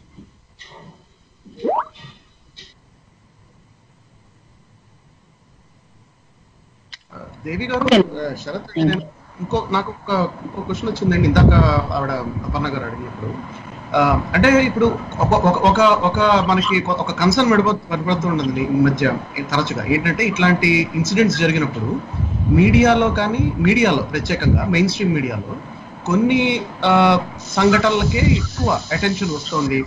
ఎక్కడైతే పీడిత వర్గాలకి లేకపోతే పీడిత కులాలకి సంబంధించిన బాధితులు ఉన్నారో అట్లాంటి కేసులు ఎక్కువ వినపట్లేదు మెయిన్ స్ట్రీమ్ మీడియాలో అన్నది ఒకటి. అయితే అట్ ద సేమ్ టైం మనకు తెలుస్తుంది ఏంటంటే మెయిన్ స్ట్రీమ్ మీడియా అన్నది నిజానికి అది అవుట్ ఆఫ్ మెయిన్ స్ట్రీమ్ అవుతూ సోషల్ మీడియానే మెయిన్ స్ట్రీమ్ అవుతుంది కొంత. ఎందుకంటే ఎక్కువ మంది వాళ్ళ సమాచారం, వాళ్ళ న్యూస్ అనేది సోషల్ మీడియాలో చూస్తున్నారు కాబట్టి సోషల్ మీడియాలో ప్రత్యేకంగా ఇంకా చాలా అంటే తగినంత స్థాయిలో హైలైట్ అవ్వట్లేదు రేప్స్, అంటే లైంగిక దాడులు కానీ ఆడవారి మీద జరుగుతున్న ఆకృత్యాలు కానీ in general and in specific పీడిత వర్గాల మీద జరుగుతుంది. సో అట్లాంటి పక్షంలో సోషల్ మీడియా అవేర్నెస్, సోషల్ మీడియాలో ఎక్కువ వీటి మీద వీటిని అవగాహన తీసుకురావడానికి, అవేర్నెస్ తీసుకురావడానికి ఏమైనా చేయొచ్చు అంటారు? అంటే ఆ మార్గం ఏమైనా ఉందంటారు? డెఫినెట్ గా చేయొచ్చండి. సోషల్ మీడియా అనేది ఒక రకంగా చూస్తే చాలా డెమోక్రటిక్ గా ఫంక్షన్ అయ్యే అవకాశం ఉంది. ట్రోలింగ్ లేకపోతే ఆర్గనైజ్డ్ ఐటీ సెల్స్ ఏవైతే ఉంటాయో లక్షల సంఖ్యలో ఫేక్ న్యూస్ ని, ఫేక్ మెసేజెస్ ని, ఫేక్ ట్విట్టర్స్ ని వాళ్ళు వాటితో దీనికి అంతటినీ ముంచెత్తకపోతే, వరదలాగా బురద పోసిపోకపోతే, వాటి మధ్యలో ఇప్పుడు మనకి చెప్తుంది ఏంటంటే సోషల్ మీడియాలో వచ్చే వాటిల్లో దాదాపుగా 90% ఫేక్ న్యూస్ ఉంటుందని. ఆ ఆన్స్లాట్ ముందు 10% నిజాయితీ కలిగింది, 10% వివాదాలు సృష్టించడంలో బిజీగా ఉంది. యాక్చువల్గా అది బ్యూటిఫుల్ డెమోక్రాటిక్ ప్లాట్ఫామ్, కానీ అది కూడా యూటిలైజ్ చేసుకోవడానికి వాళ్ళు సిద్ధపడుతున్నారు. అయితే దీంట్లో ఉండే గొప్పదనం ఏంటంటే వాళ్ళు దీన్ని పూర్తిగా ఉపయోగించుకోలేరు, ఉపయోగించుకోవడం సాధ్యం కూడా కాదు. దానికి మీకు ఒక చిన్న ఉదాహరణ చెప్తాను. ఈ మధ్య మన్ కీ బాత్ కుక్కల గురించి, భారతీయ కుక్కల గురించి మేము విందాల్చుకోలేదు, అన్ఎంప్లాయ్మెంట్ గురించి మాట్లాడండి అని లైక్లు అన్లైక్లు కొట్టేసి అన్ఎంప్లాయ్మెంట్ డే అన్ఎంప్లాయీస్ అందరూ సెలబ్రేట్ చేశారు, చదువుకున్న నిరుద్యోగులు సోషల్ మీడియాలో. దెబ్బకి టారెత్తిపోయారు ఐటీ సెల్ వాళ్ళంతా. సో దీన్ని వాడుకుంటే ఇది అద్భుతమైన సాధనం అవుతుంది. అది ఒక రకంగా చెప్పాలంటే ఇప్పుడు ఈ హత్రస్ కేసు కూడా సోషల్ మీడియా ద్వారానే పాపులర్ అయింది. సోషల్ మీడియా ద్వారానే ఇంత కల్లోలం, ఇంత కన్సర్న్ స్టార్ట్ అయింది.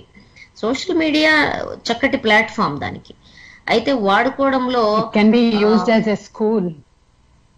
చక్కగా వాడుకోవచ్చు, వాడుకోవాల్సిన అవసరం కూడా ఉంది. దీన్ని గుర్తించడంలో ఇట్లాంటి మనలాంటి సంస్థలు ఎవరైతే ఉన్నారో వాళ్ళు కొంచెం దాని మీద ఇంకా ఎక్కువగా పనిచేయటంలో ఆర్గనైజ్డ్ గా పనిచేయాల్సిన అవసరం ఉంది. That's a very good platform actually. రెండోది మీరు అంది మెయిన్ స్ట్రీమ్ మీడియా ఏదైతే ఉందో, ఇది నెట్, సామాజిక మాధ్యమాలు అనేవి మన దేశంలో డిజిటల్ డివైడ్ చాలా ఎక్కువగా ఉంది. ఈ డిజిటల్ డివైడ్ నేపథ్యంలో సామాజిక మాధ్యమాలు చదువుకున్న యువతకి వీళ్ళకి అందుబాటులో ఉంటున్నాయి. అది కూడా అందరికీ అన్ని అందుబాటులో లేవు.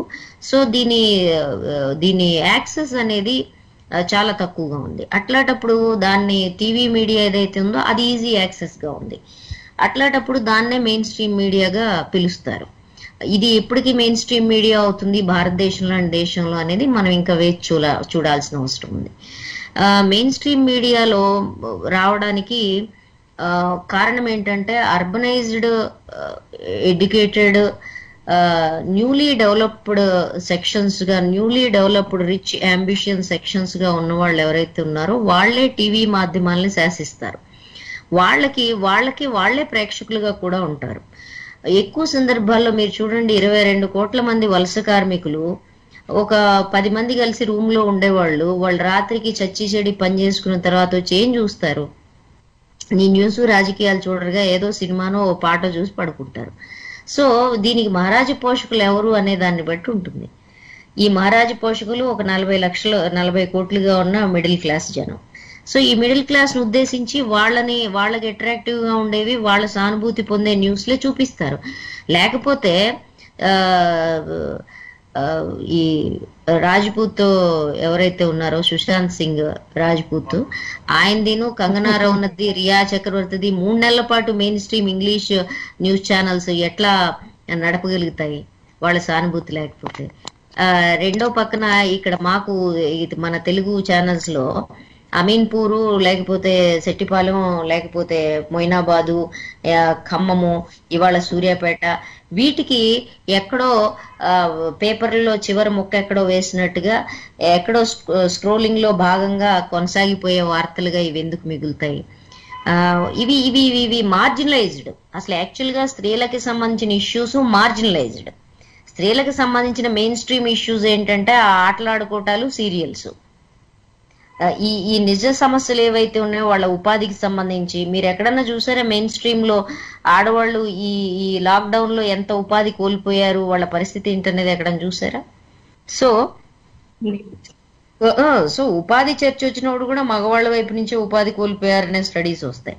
సో ఈ ప్రత్యేకతలు ఏవైతే ఉన్నాయో వీటి మీద ఎక్కడ మెయిన్ స్ట్రీమ్ మీడియా చర్చించడానికి, నిజమైన సమస్యల గురించి చర్చించడానికి సిద్ధపడలేదు. రెండోది, అసలు మెయిన్ స్ట్రీమ్ మీడియా మొత్తం ఇవాళ ప్రజలకు సంబంధించిన సమస్యలు ఏవైతే ఉన్నాయో వాటిని చర్చించకుండా ఉండడం కోసమే మెయిన్ స్ట్రీమ్ మీడియా ఉంది. అది దళితులు ఇదొకటే కాదు, తర్వాత దళితులకు సంబంధించి ఇంకోటి కూడా ఉంది. ఇప్పుడు ఈ దిశ కేసులో పాపం క్షమించుగాక అని చెప్పి మరి చెప్తున్నాను. దిశ కేసులో దిశ చక్కగా ఉంటుంది, కానీ ఇప్పుడు చదువురాని హత్రస్ కేసు అమ్మాయి, పొలాల్లో పనిచేసే అమ్మాయి ఇంత చక్కగా ఇంత సానుభూతి సృష్టించేదిగా ఉండదుగా, ఆ చిత్రం ఉండదుగా. ఒక 60 ఏళ్ల ఆవిడ మీద అత్యాచారం జరిగితే ఈ దిశ మీద జరిగిన అత్యాచారం, ఆమె మీద జరిగిన అత్యాచారం, ఈ రెంటికి ఒకే రకమైన సానుభూతి రాదుగా. సో గ్లామర్ అనేది కూడా చాలా ఎక్కువగా ఈ రిపోర్టింగ్ లో పనిచేస్తూ ఉంటుంది. That is a proven fact. కాబట్టి urban middle class upward moving కేసెస్కి వచ్చినంత పబ్లిసిటీ ఏదైతే ఉందో వీళ్ళకి రాదు. దానికి తోడు మెయిన్ స్ట్రీమ్ మీడియాలో it is dominated by again upper caste. So upper caste తో డామినేట్ అయిన మీడియాలో దళితులకు సంబంధించి ప్యాట్రనైజింగ్ టోన్స్ తో మాట్లాడతారు తప్ప it is their right to be seen అనే దృక్పథంతో మాట్లాడడం చాలా కష్టమైన విషయం. అంటే మీరు అంటుంది ఏదో జాలి వలకపోస్తున్నట్టు, లేకపోతే మీకేదో మేము ఫేవర్ చేస్తున్నాం, మీకు టీవీలో స్పేస్ ఇచ్చిన తరహాలో డీలింగ్ ఉంటుంది తప్పితే అంతేగా వాళ్ళకు కూడా ది డిజర్వ్ స్పేస్ అన్న తరహాలో ఉండదు. వాళ్ళు కూడా సర్వీస్ ఇదంతా ఒకటే అన్న దృక్పథం కనబడదు. అంతే కదండి. ఇప్పుడు మెయిన్ స్ట్రీమ్ పాలిటిక్స్ డిస్కస్ చేయడానికి నన్ను ఎవరైనా పిలుస్తారా? మీరు చూసారా? మాకు మెయిన్ స్ట్రీమ్ పాలిటిక్స్ గురించి మాట్లాడే దిమాకే లేదు మాకు ఆడవాళ్ళకి. సో ఆ టోకెనిజం కూడా ఉంటుంది కదా. అంటే ఇప్పుడు ప్రత్యేకంగా అంటే ఏదైనా పర్టికులర్ వర్గానికి సంబంధించిన ఇష్యూలో వాళ్ళు తీసుకొచ్చి ఒక వర్గాన్ని వాళ్ళు తీసుకొచ్చి పెడతారు టోకెన్ ప్రతినిధిగా, అందుకని వాళ్ళకి స్పేస్ ఇవ్వకపోవచ్చు. అలాగే వాళ్ళు వేరే అంశాలు మీరు అన్నట్టు ఖచ్చితంగా I think that's a very valid point. మీరు అన్నట్టు వారు ఆ డిస్కషన్ కాక వేరే డిస్కషన్ లో కూడా పాల్పంచుకుంటారన్న తరహాలో ట్రీట్ కూడా చేయరు. సమస్య లేదు. హలో హలో అండి, వివేకానంద్ గారు. నమస్తే మేడం, నేను మాట్లాడొచ్చు? చెప్పండి. నమస్తే దేవి గారు. నేను మీ వీడియోస్ చూస్తానండి, బాగా లైక్ చేస్తాను. మీ మాస్ వాయిస్ లోనే ఇక్కడ ఒక ఛానల్లో వస్తుంది. ఇక్కడ 2-3 క్వశ్చన్స్ ఉన్నాయండి, మీకు పాసిబుల్ అయినంత వరకు ఆన్సర్ చేయండి. ఒకటేమో ఇక్కడ మన యుఎస్ లో ఒక తెలుగు రైటర్ ఉన్నారండి దేవి గారు, సుజాత గిడ్లా అని చెప్పి. ఆవిడ యాంట్స్ అమాంగ్ ఎలిఫెంట్స్ అని చెప్పి ఒక బుక్ రాశారు. ఐ థింక్ ఆల్మోస్ట్ 3 years అయిపోయింది, 3-4 years అయింది. బాగా ఒక కాంటెక్స్ట్ ఆవిడ ఈ మావోయిస్ట్ లో కూడా ఈ కులతత్వం గురించి రాస్తే ఆల్మోస్ట్ సర్ప్రైజ్ అయ్యానండి అది నేను చదివినప్పుడు. సత్యమూర్తి నోట్స్ నుంచి రాశారు ఆవిడ. అయితే ఆమె నేను ఒక క్వశ్చన్ అడిగానండి ట్విట్టర్ లో, మీరు కొద్ది తెలుగు ఛానల్స్ లోనో లేకపోతే మీడియాలో మాట్లాడితే అవేర్నెస్, అది ఎక్కడైతే ప్రాబ్లం ఉందో అక్కడ ఎవరికి తెలియదండి ఆవిడ రాసిందన్న విషయం. అది ఓన్లీ బయట ఇక్కడ జర్మనీకి వెళ్ళి ఆమె యూనివర్సిటీలో, ఇప్పుడు ఇక్కడ యుఎస్ యూనివర్సిటీస్ లో ఆవిడ చెప్తున్నారు, బానే ఉంది. అట్లీస్ట్ అక్కడ ట్రక్స్ లో వచ్చి మాట్లాడుతుంది చాలా తక్కువ అండి. అకాడమిక్ ఉపయోగం ఉండదండి, బేసిక్ గా గ్రౌండ్ లెవెల్లో తెలియాలి అది. ఆమెను అడిగిన ప్రత్యేకమైన క్వశ్చన్ కి ఆవిడ నాకు ఇచ్చిన సమాధానం ఏంటంటే, ఆంధ్రాలో ఉన్న క్యాస్ట్ పేరు చెప్పలు కానీ 2 ప్రధానమైన అగ్రవర్ణాలు నన్ను రానివ్వట్లేదు అని చెప్పారండి.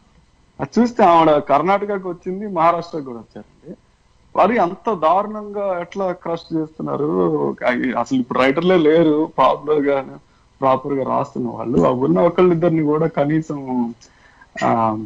హైలైట్ పీపుల్ అవేర్నెస్ లేకుండా చేయటం దారుణం అనిపిస్తుంది. అది సిస్టమేటిక్. నేను అదే అంటున్నాను, సిస్టమైజ్డ్ డిస్క్రిమినేషన్ అంటాం. ఆవిడని ప్రత్యేకించి బ్లాక్ చేయాలి అని కాన్షియస్ థాట్ తో కూడా చేయరండి. అది ఆమెను ఇగ్నోర్ చేయటం ద్వారా ఆమెను బ్లాక్ చేస్తారు. అంటే ఒక డిస్కషన్ వచ్చింది అనుకోండి వాళ్ళ మధ్యలో, ఒక కాన్షియస్ థాట్ తో చేస్తే కూడా నేను సంతోషిస్తా. అవును, కాన్షియస్ గా ఈమె రావద్దు అని ఒక డెలిబరేట్ డెసిషన్ తీసుకుంటే అది కూడా ఒక రకమైన రికగ్నిషన్. కానీ ఆ పని కూడా చేయరు. ఈ డిస్కషన్ వచ్చింది అనుకోండి, రాసింది ఆవిడ, ఓహో మావోయిస్టుల డైరీ నుంచా, మావోయిస్టులు లేరు ఇప్పుడు, అది ఎంత రిలవెంట్ మనకి, అయినా వాళ్ళు మెయిన్ స్ట్రీమ్ కాదు కదా, క్యాస్టిజమా ఇందులో, మావోయిస్టులో క్యాస్టిజమా, ఇదొకటి. రెండోది ఉన్నవేవో కాస్త ఆ వామపక్షాలు మావోయిస్టులు వాళ్ళు ఏదో కాస్త ఎక్కడా లేకుండా అడ్రస్ లేకుండా పోతున్న పరిస్థితి. ఇప్పుడు వాళ్ళ గురించి డిస్కషన్ చేసి మళ్ళీ వాళ్ళని మెయిన్ స్ట్రీమ్ చేయడం అవసరమా? ఇట్లాంటి చర్చలన్నీ, మేధో చర్చలన్నీ నడుస్తాయి. అది ఓన్లీ మావోయిస్ట్ కాదనండి, సమాజంలో కూడా చాలా వరకు రిఫ్లెక్ట్ అయిన ఫ్యాక్టర్ అసలు. అవునండి, నేను ఆ పుస్తకం గురించి దాని రివ్యూస్ కూడా చూశాను నేను. బట్ నేను మేధో చర్చలు ఎట్లా జరుగుతాయి అనేది చెప్తున్నా. అంటే కావాలనుకొని ఈమెను రావద్దు అనుకొని అడ్డుకట్ట పడితే కూడా ఆమె పనిని వీళ్ళు గుర్తించినట్టే లెక్క. కానీ అది కూడా వీళ్ళు గుర్తించారని నేను అనుకోవడం లేదు. అన్కాన్షియస్ లోనే, సబ్ కాన్షియస్ థాట్ లోనే అది మనకు అవసరం లేదు, మనకు అది రిలవెంట్ కాదు అని చప్పరించేసి దాన్ని పక్కన పెట్టేసే ధోరణి ఉంది బలంగా అని నేను అనుకుంటున్నాను. అది మరింత ప్రమాదకరమైంది. అంటే మనకు తెలియకుండానే మనం అట్లా ప్రవర్తిస్తున్నామంటే మనం ఎంత లోతుగా ఉన్నాం అనేది చెప్తున్నారు. ఆవిడ రాసిన పుస్తకం యాంట్స్ అమాంగ్ ఎలిమెంట్స్ లాగే ఆవిడ కూడా యాంట్ లాగా చూస్తున్నారు. అంటే ఎలిఫెంట్స్ అండి, అది చీమల దగ్గర ఏనుగులు, నేను అట్లనే భావిస్తానండి. భారతదేశంలో బతకాలంటే జాగ్రత్తగా మీరు నడవాలి, లేకపోతే ఏ ఏనుగు దొరికితే ఎక్కడ పచ్చడి అయిపోదాం తెలియదు మనకి. అయితే ఒక్క విషయం అండి, ఇంకొక విషయం మేడం, ఇప్పుడు ఉన్న లెఫ్ట్ రైట్ పాలిటిక్స్ మీకు బాగా తెలుసు నా అభిప్రాయం. ఇప్పుడు అందులో ఒక కామెంట్ వస్తుందండి రైట్ సైడ్ నుంచి. ఫెమినిస్ట్ ఇండియా ట్విట్టర్ హ్యాండిల్ లో 2 ట్వీట్స్ చూపించారండి. ఒకటేమో వాళ్ళు గూంగట్ చూపించి దీన్ని ప్యాట్రియార్కియల్ ఇది situation, it should be banned అన్నారు, ఇది బాగుంది అన్నారు. అదే ట్విట్టర్ హ్యాండిల్ నుంచి హిజాబ్ వేసి హిజాబ్ ఈజ్ ప్రైడ్ అని చెప్పి చెప్తున్నారు. ఇది వీళ్ళు ఒక యాంటీ హిందూ ఐడియాలజీనే కానీ అనేది ఒక భావజాలం బాగా డీప్ రూటెడ్ గా వెళ్తుందండి అది. అంటే దీన్ని రైట్ రాంగ్ గా మీ ఈ 2 ట్వీట్ల విషయంలో మీ అభిప్రాయం ఏంటి? ఈ 2 విషయాల్లో నేను చెప్పదలుచుకుంది ఏంటంటే, హిజాబ్ గానీ ముసుగు గానీ షార్ట్స్ వేసుకుంటావా స్కర్ట్స్ వేసుకుంటావా అనేది అది వాళ్ళ చాయిస్ అండి. అయితే భారతదేశంలో ఆడవాళ్ళకి ఆ వస్త్రధారణకి సంబంధించిన చాయిస్ ఉందని నేను అనుకోవట్లేదు. అది ముస్లిం కమ్యూనిటీలోను హిందూ కమ్యూనిటీలోను రెండిట్లోనూ లేదు. ఇక్కడ ఐ గాట్ ఇట్, ఫెమినిస్టులు చేస్తున్నారు అనేది, హిజాబ్ అనేది ప్రైడ్, అదేమో స్పెసిఫిక్ గా కమ్యూనిస్ట్ రిలేటెడ్ హ్యాండిల్ అనేది ఒక అక్కడ ఉన్న ప్రాస్పెక్ట్. కమ్యూనిస్టులు అట్లా చెప్పగా నేను చూడలేదు. ఒకటి తప్పనిసరిగా అది ముసుగులు వేసుకొని, అది ఆ ముసుగు చీర కొంగుతో వేసుకుంటావా లేకపోతే పైనుంచి కింద వరకు తొడిగేసుకుంటావా, ఏదైనా కావచ్చు. ఏదైనా కానీ అది స్త్రీ శరీరాన్ని కంట్రోల్ చేయటంలో భాగమే. ఆ రెంటిని భావపరంగా తప్పనిసరిగా అపోజ్ చేయాలి. బలవంతంగా తీయించడం కంటే, ఇప్పుడు ఫ్రాన్స్ లో హిజాబ్ వేసుకోవడం కుదరదు అన్నప్పుడు అది వాళ్ళ మతపరమైన చిహ్నంగా వాళ్ళు భావించారు కాబట్టి మత స్వేచ్ఛకి అడ్డం అనే మత స్వేచ్ఛని అణచివేయటం అనే ఒక చర్చ, చాలా పెద్ద చర్చ నడిచింది స్కూల్స్ లోకి అనుమతించము అని చెప్పినప్పుడు. సో ఇక్కడ భారతదేశ కాంటెక్స్ట్ లో వచ్చినప్పుడు చాలా స్పష్టంగా హిజాబ్ కావచ్చు ముసుగు కావచ్చు ఈ రెంటిని అభ్యుదయం అని చెప్పుకునే ప్రతి వాళ్ళు ఆమోదించాలి. దాంతో పాటే చీర లాంటివి లుంగిల్ లాంటివి ఏవైతే మనం వస్త్రధారణలో భాగంగా వేసుకుని మా సంస్కృతి అని చెప్పుకుంటున్నామో అవి కూడా మొబిలిటీకి చాలా ఆటంకం అనే దాన్ని మనం గుర్తించాలి. అదేమి ప్రైడ్ గా వేసుకొని తిరగాల్సిన అవసరం లేదు. వస్త్రధారణ అనేది పర్సనల్ చాయిస్ గా భారతదేశంలో వదిలిపెడుతున్నారా అనేది నా పెద్ద ప్రశ్న. వదిలిపెట్టట్లేదు కదా. మనకి చివరికి భీమవరం పక్కన ఒక ఊళ్ళో కూడా ఆడవాళ్ళు నైటీలు వేసుకుంటే బ్యాన్ చేసిన పరిస్థితి. సో భారతదేశంలో స్త్రీల వస్త్రధారణ అనేది వాళ్ళకి సంబంధించిన విషయం కాదు, అది ఒక సామాజిక విషయం. సెల్ ఫోన్ కూడా ఒక సామాజిక. I'm trying to cover time and fastly ask as many questions. Okay. ఇంకొక క్వశ్చన్. మనకి 2 minutes ఉంది. లాస్ట్ క్వశ్చన్ అండి, I'll take 30 seconds. మేడం, మీరు చాలా మందితో మాట్లాడతారు కదా, నేను చాలా అబ్జర్వ్ చేస్తుంది, చాలా మంది అమ్మాయిలు రిలేషన్షిప్ లో ఉన్నప్పుడు వాళ్ళు ఈక్వల్స్ కాకుండా ఏం చేస్తున్నారు, అడ్వాంటేజ్ తీసుకొని వాళ్ళ ప్రైవేట్ మూమెంట్స్ ని రికార్డ్ చేసి బ్లాక్ మెయిల్ చేయడం ఇట్లా చేస్తున్నారండి. మీరు మాట్లాడేటప్పుడు కొద్దిగా అది హైలైట్ చేయండి మేడం, ఎందుకంటే వాళ్ళు వెళ్తున్న ఎక్కడైనా కాంప్రమైజింగ్ పొజిషన్స్ లో కాకుండా వాళ్ళు డామినేటింగ్ ప్లేసెస్ లో జరిగేటట్లుగా వాళ్ళకు ఉంటే అమ్మాయిలకి అవేర్నెస్.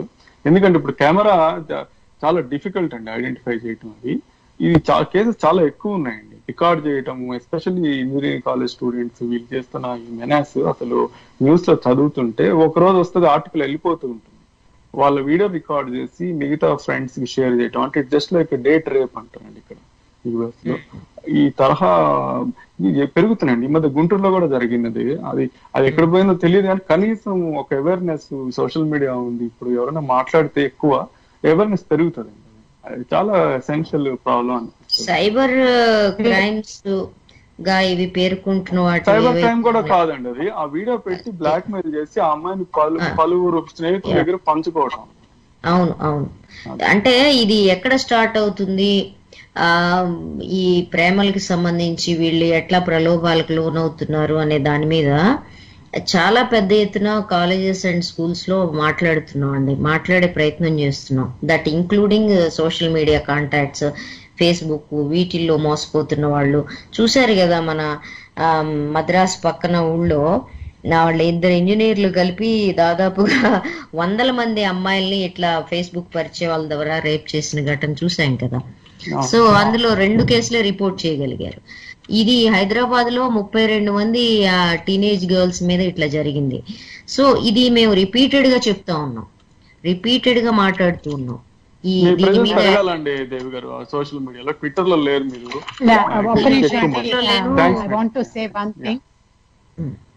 వివేకానంద్ గారు ఒక్కటండి, నేను టు యాడ్ వాట్ దేవి గారు ఆల్రెడీ సెడ్, ఒక్క దేవి గారు ఉంటే సరిపోదండి. ఆవిడ ఎన్నిసార్లని ఎన్ని ప్లాట్ఫామ్స్ లో మాట్లాడతారు. ఇప్పుడు మనం సజెషన్స్ ఇస్తున్న వాళ్ళం కూడా మనమే ఎందుకు ఆ పని చేయకూడదు? తెలుగు పదాలు మనకి వచ్చో, తెలుగు వాక్యాలు మనము రాయగలము.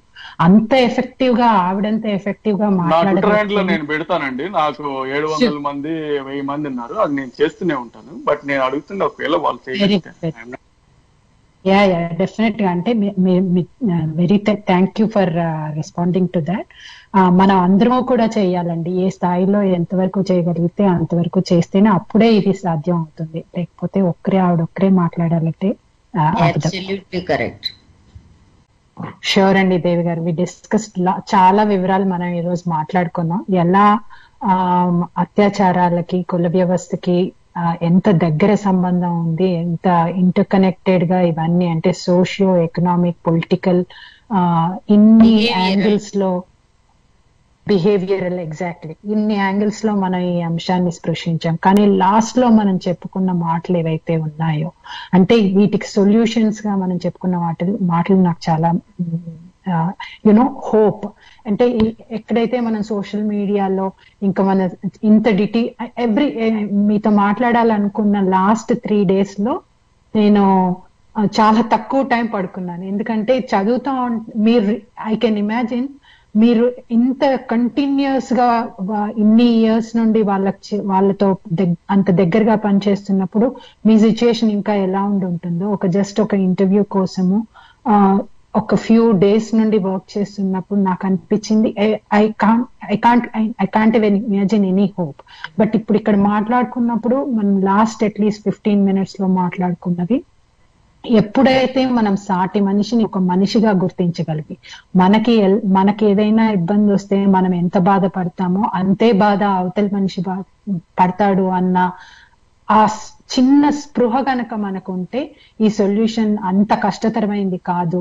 అలాగే ఎవరైతే అప్రెస్డ్ కాస్ట్ వాళ్ళ రైట్స్ ని అసర్ట్ చేసుకోవడానికి ఫైట్ చేస్తున్న ప్రాసెస్ లో మనం కూడా వాళ్ళ ట్రస్ట్ ని గెయిన్ చేయడానికి, వాళ్ళ వైపు నుండి ఏవైనా ఇబ్బందులు వస్తున్నా, లేకపోతే వాళ్ళు మనల్ని నమ్మకపోయినా మన వైపు నుండి ఇంకొంచెం ఎక్కువ ప్రయత్నం ఉండి వాళ్ళ నమ్మకాన్ని మనం చూడగలిగే స్థాయిలో ఉండాలని, అలాగే మన దైనందిక జీవితంలో చిన్న చిన్న మార్పులు మన పిల్లల ద్వారా కానివ్వండి, మన మాటల ద్వారా, మన వ్యవహారంలో కూడా మార్పులు చేసుకుంటే గ్రాడ్యువల్ గా ఈ మార్పు అనేది అంత కష్టతరమైనది ఇది కాదనేది ఈ రోజు మాట్లాడుకున్నాం. చాలా థ్యాంక్స్ అండి దేవి గారు, మీరు చాలా టైం తీసుకుని మాకు ఈ వివరాలని వివరించినందుకు. Thank you welcome. Thank you so much Devi గారు. అందరికీ నమస్కారం, ఇంత ఓపికగా విన్నందుకు ముఖ్యంగా. మాట్లాడాలి కానీ ఇంకో గంట సేపు వింటా ఉండదు. అవునండి, మాట్లాడడమే మా పని అండి, మాట్లాడడమే మా పని. వినేవాళ్ళు ఉంటే మాట్లాడడమే మా పని. థ్యాంక్ యూ అండి దేవి గారు. మన టోరీ వాళ్ళు ఇంకా తన్నేస్తారు మనం ఇప్పుడు ఆఫ్ అవ్వకపోతే. We took lot of time, 2 hours తీసుకున్నాము. Thanks a lot. We discussed a lot of things. Thanks everyone for joining us and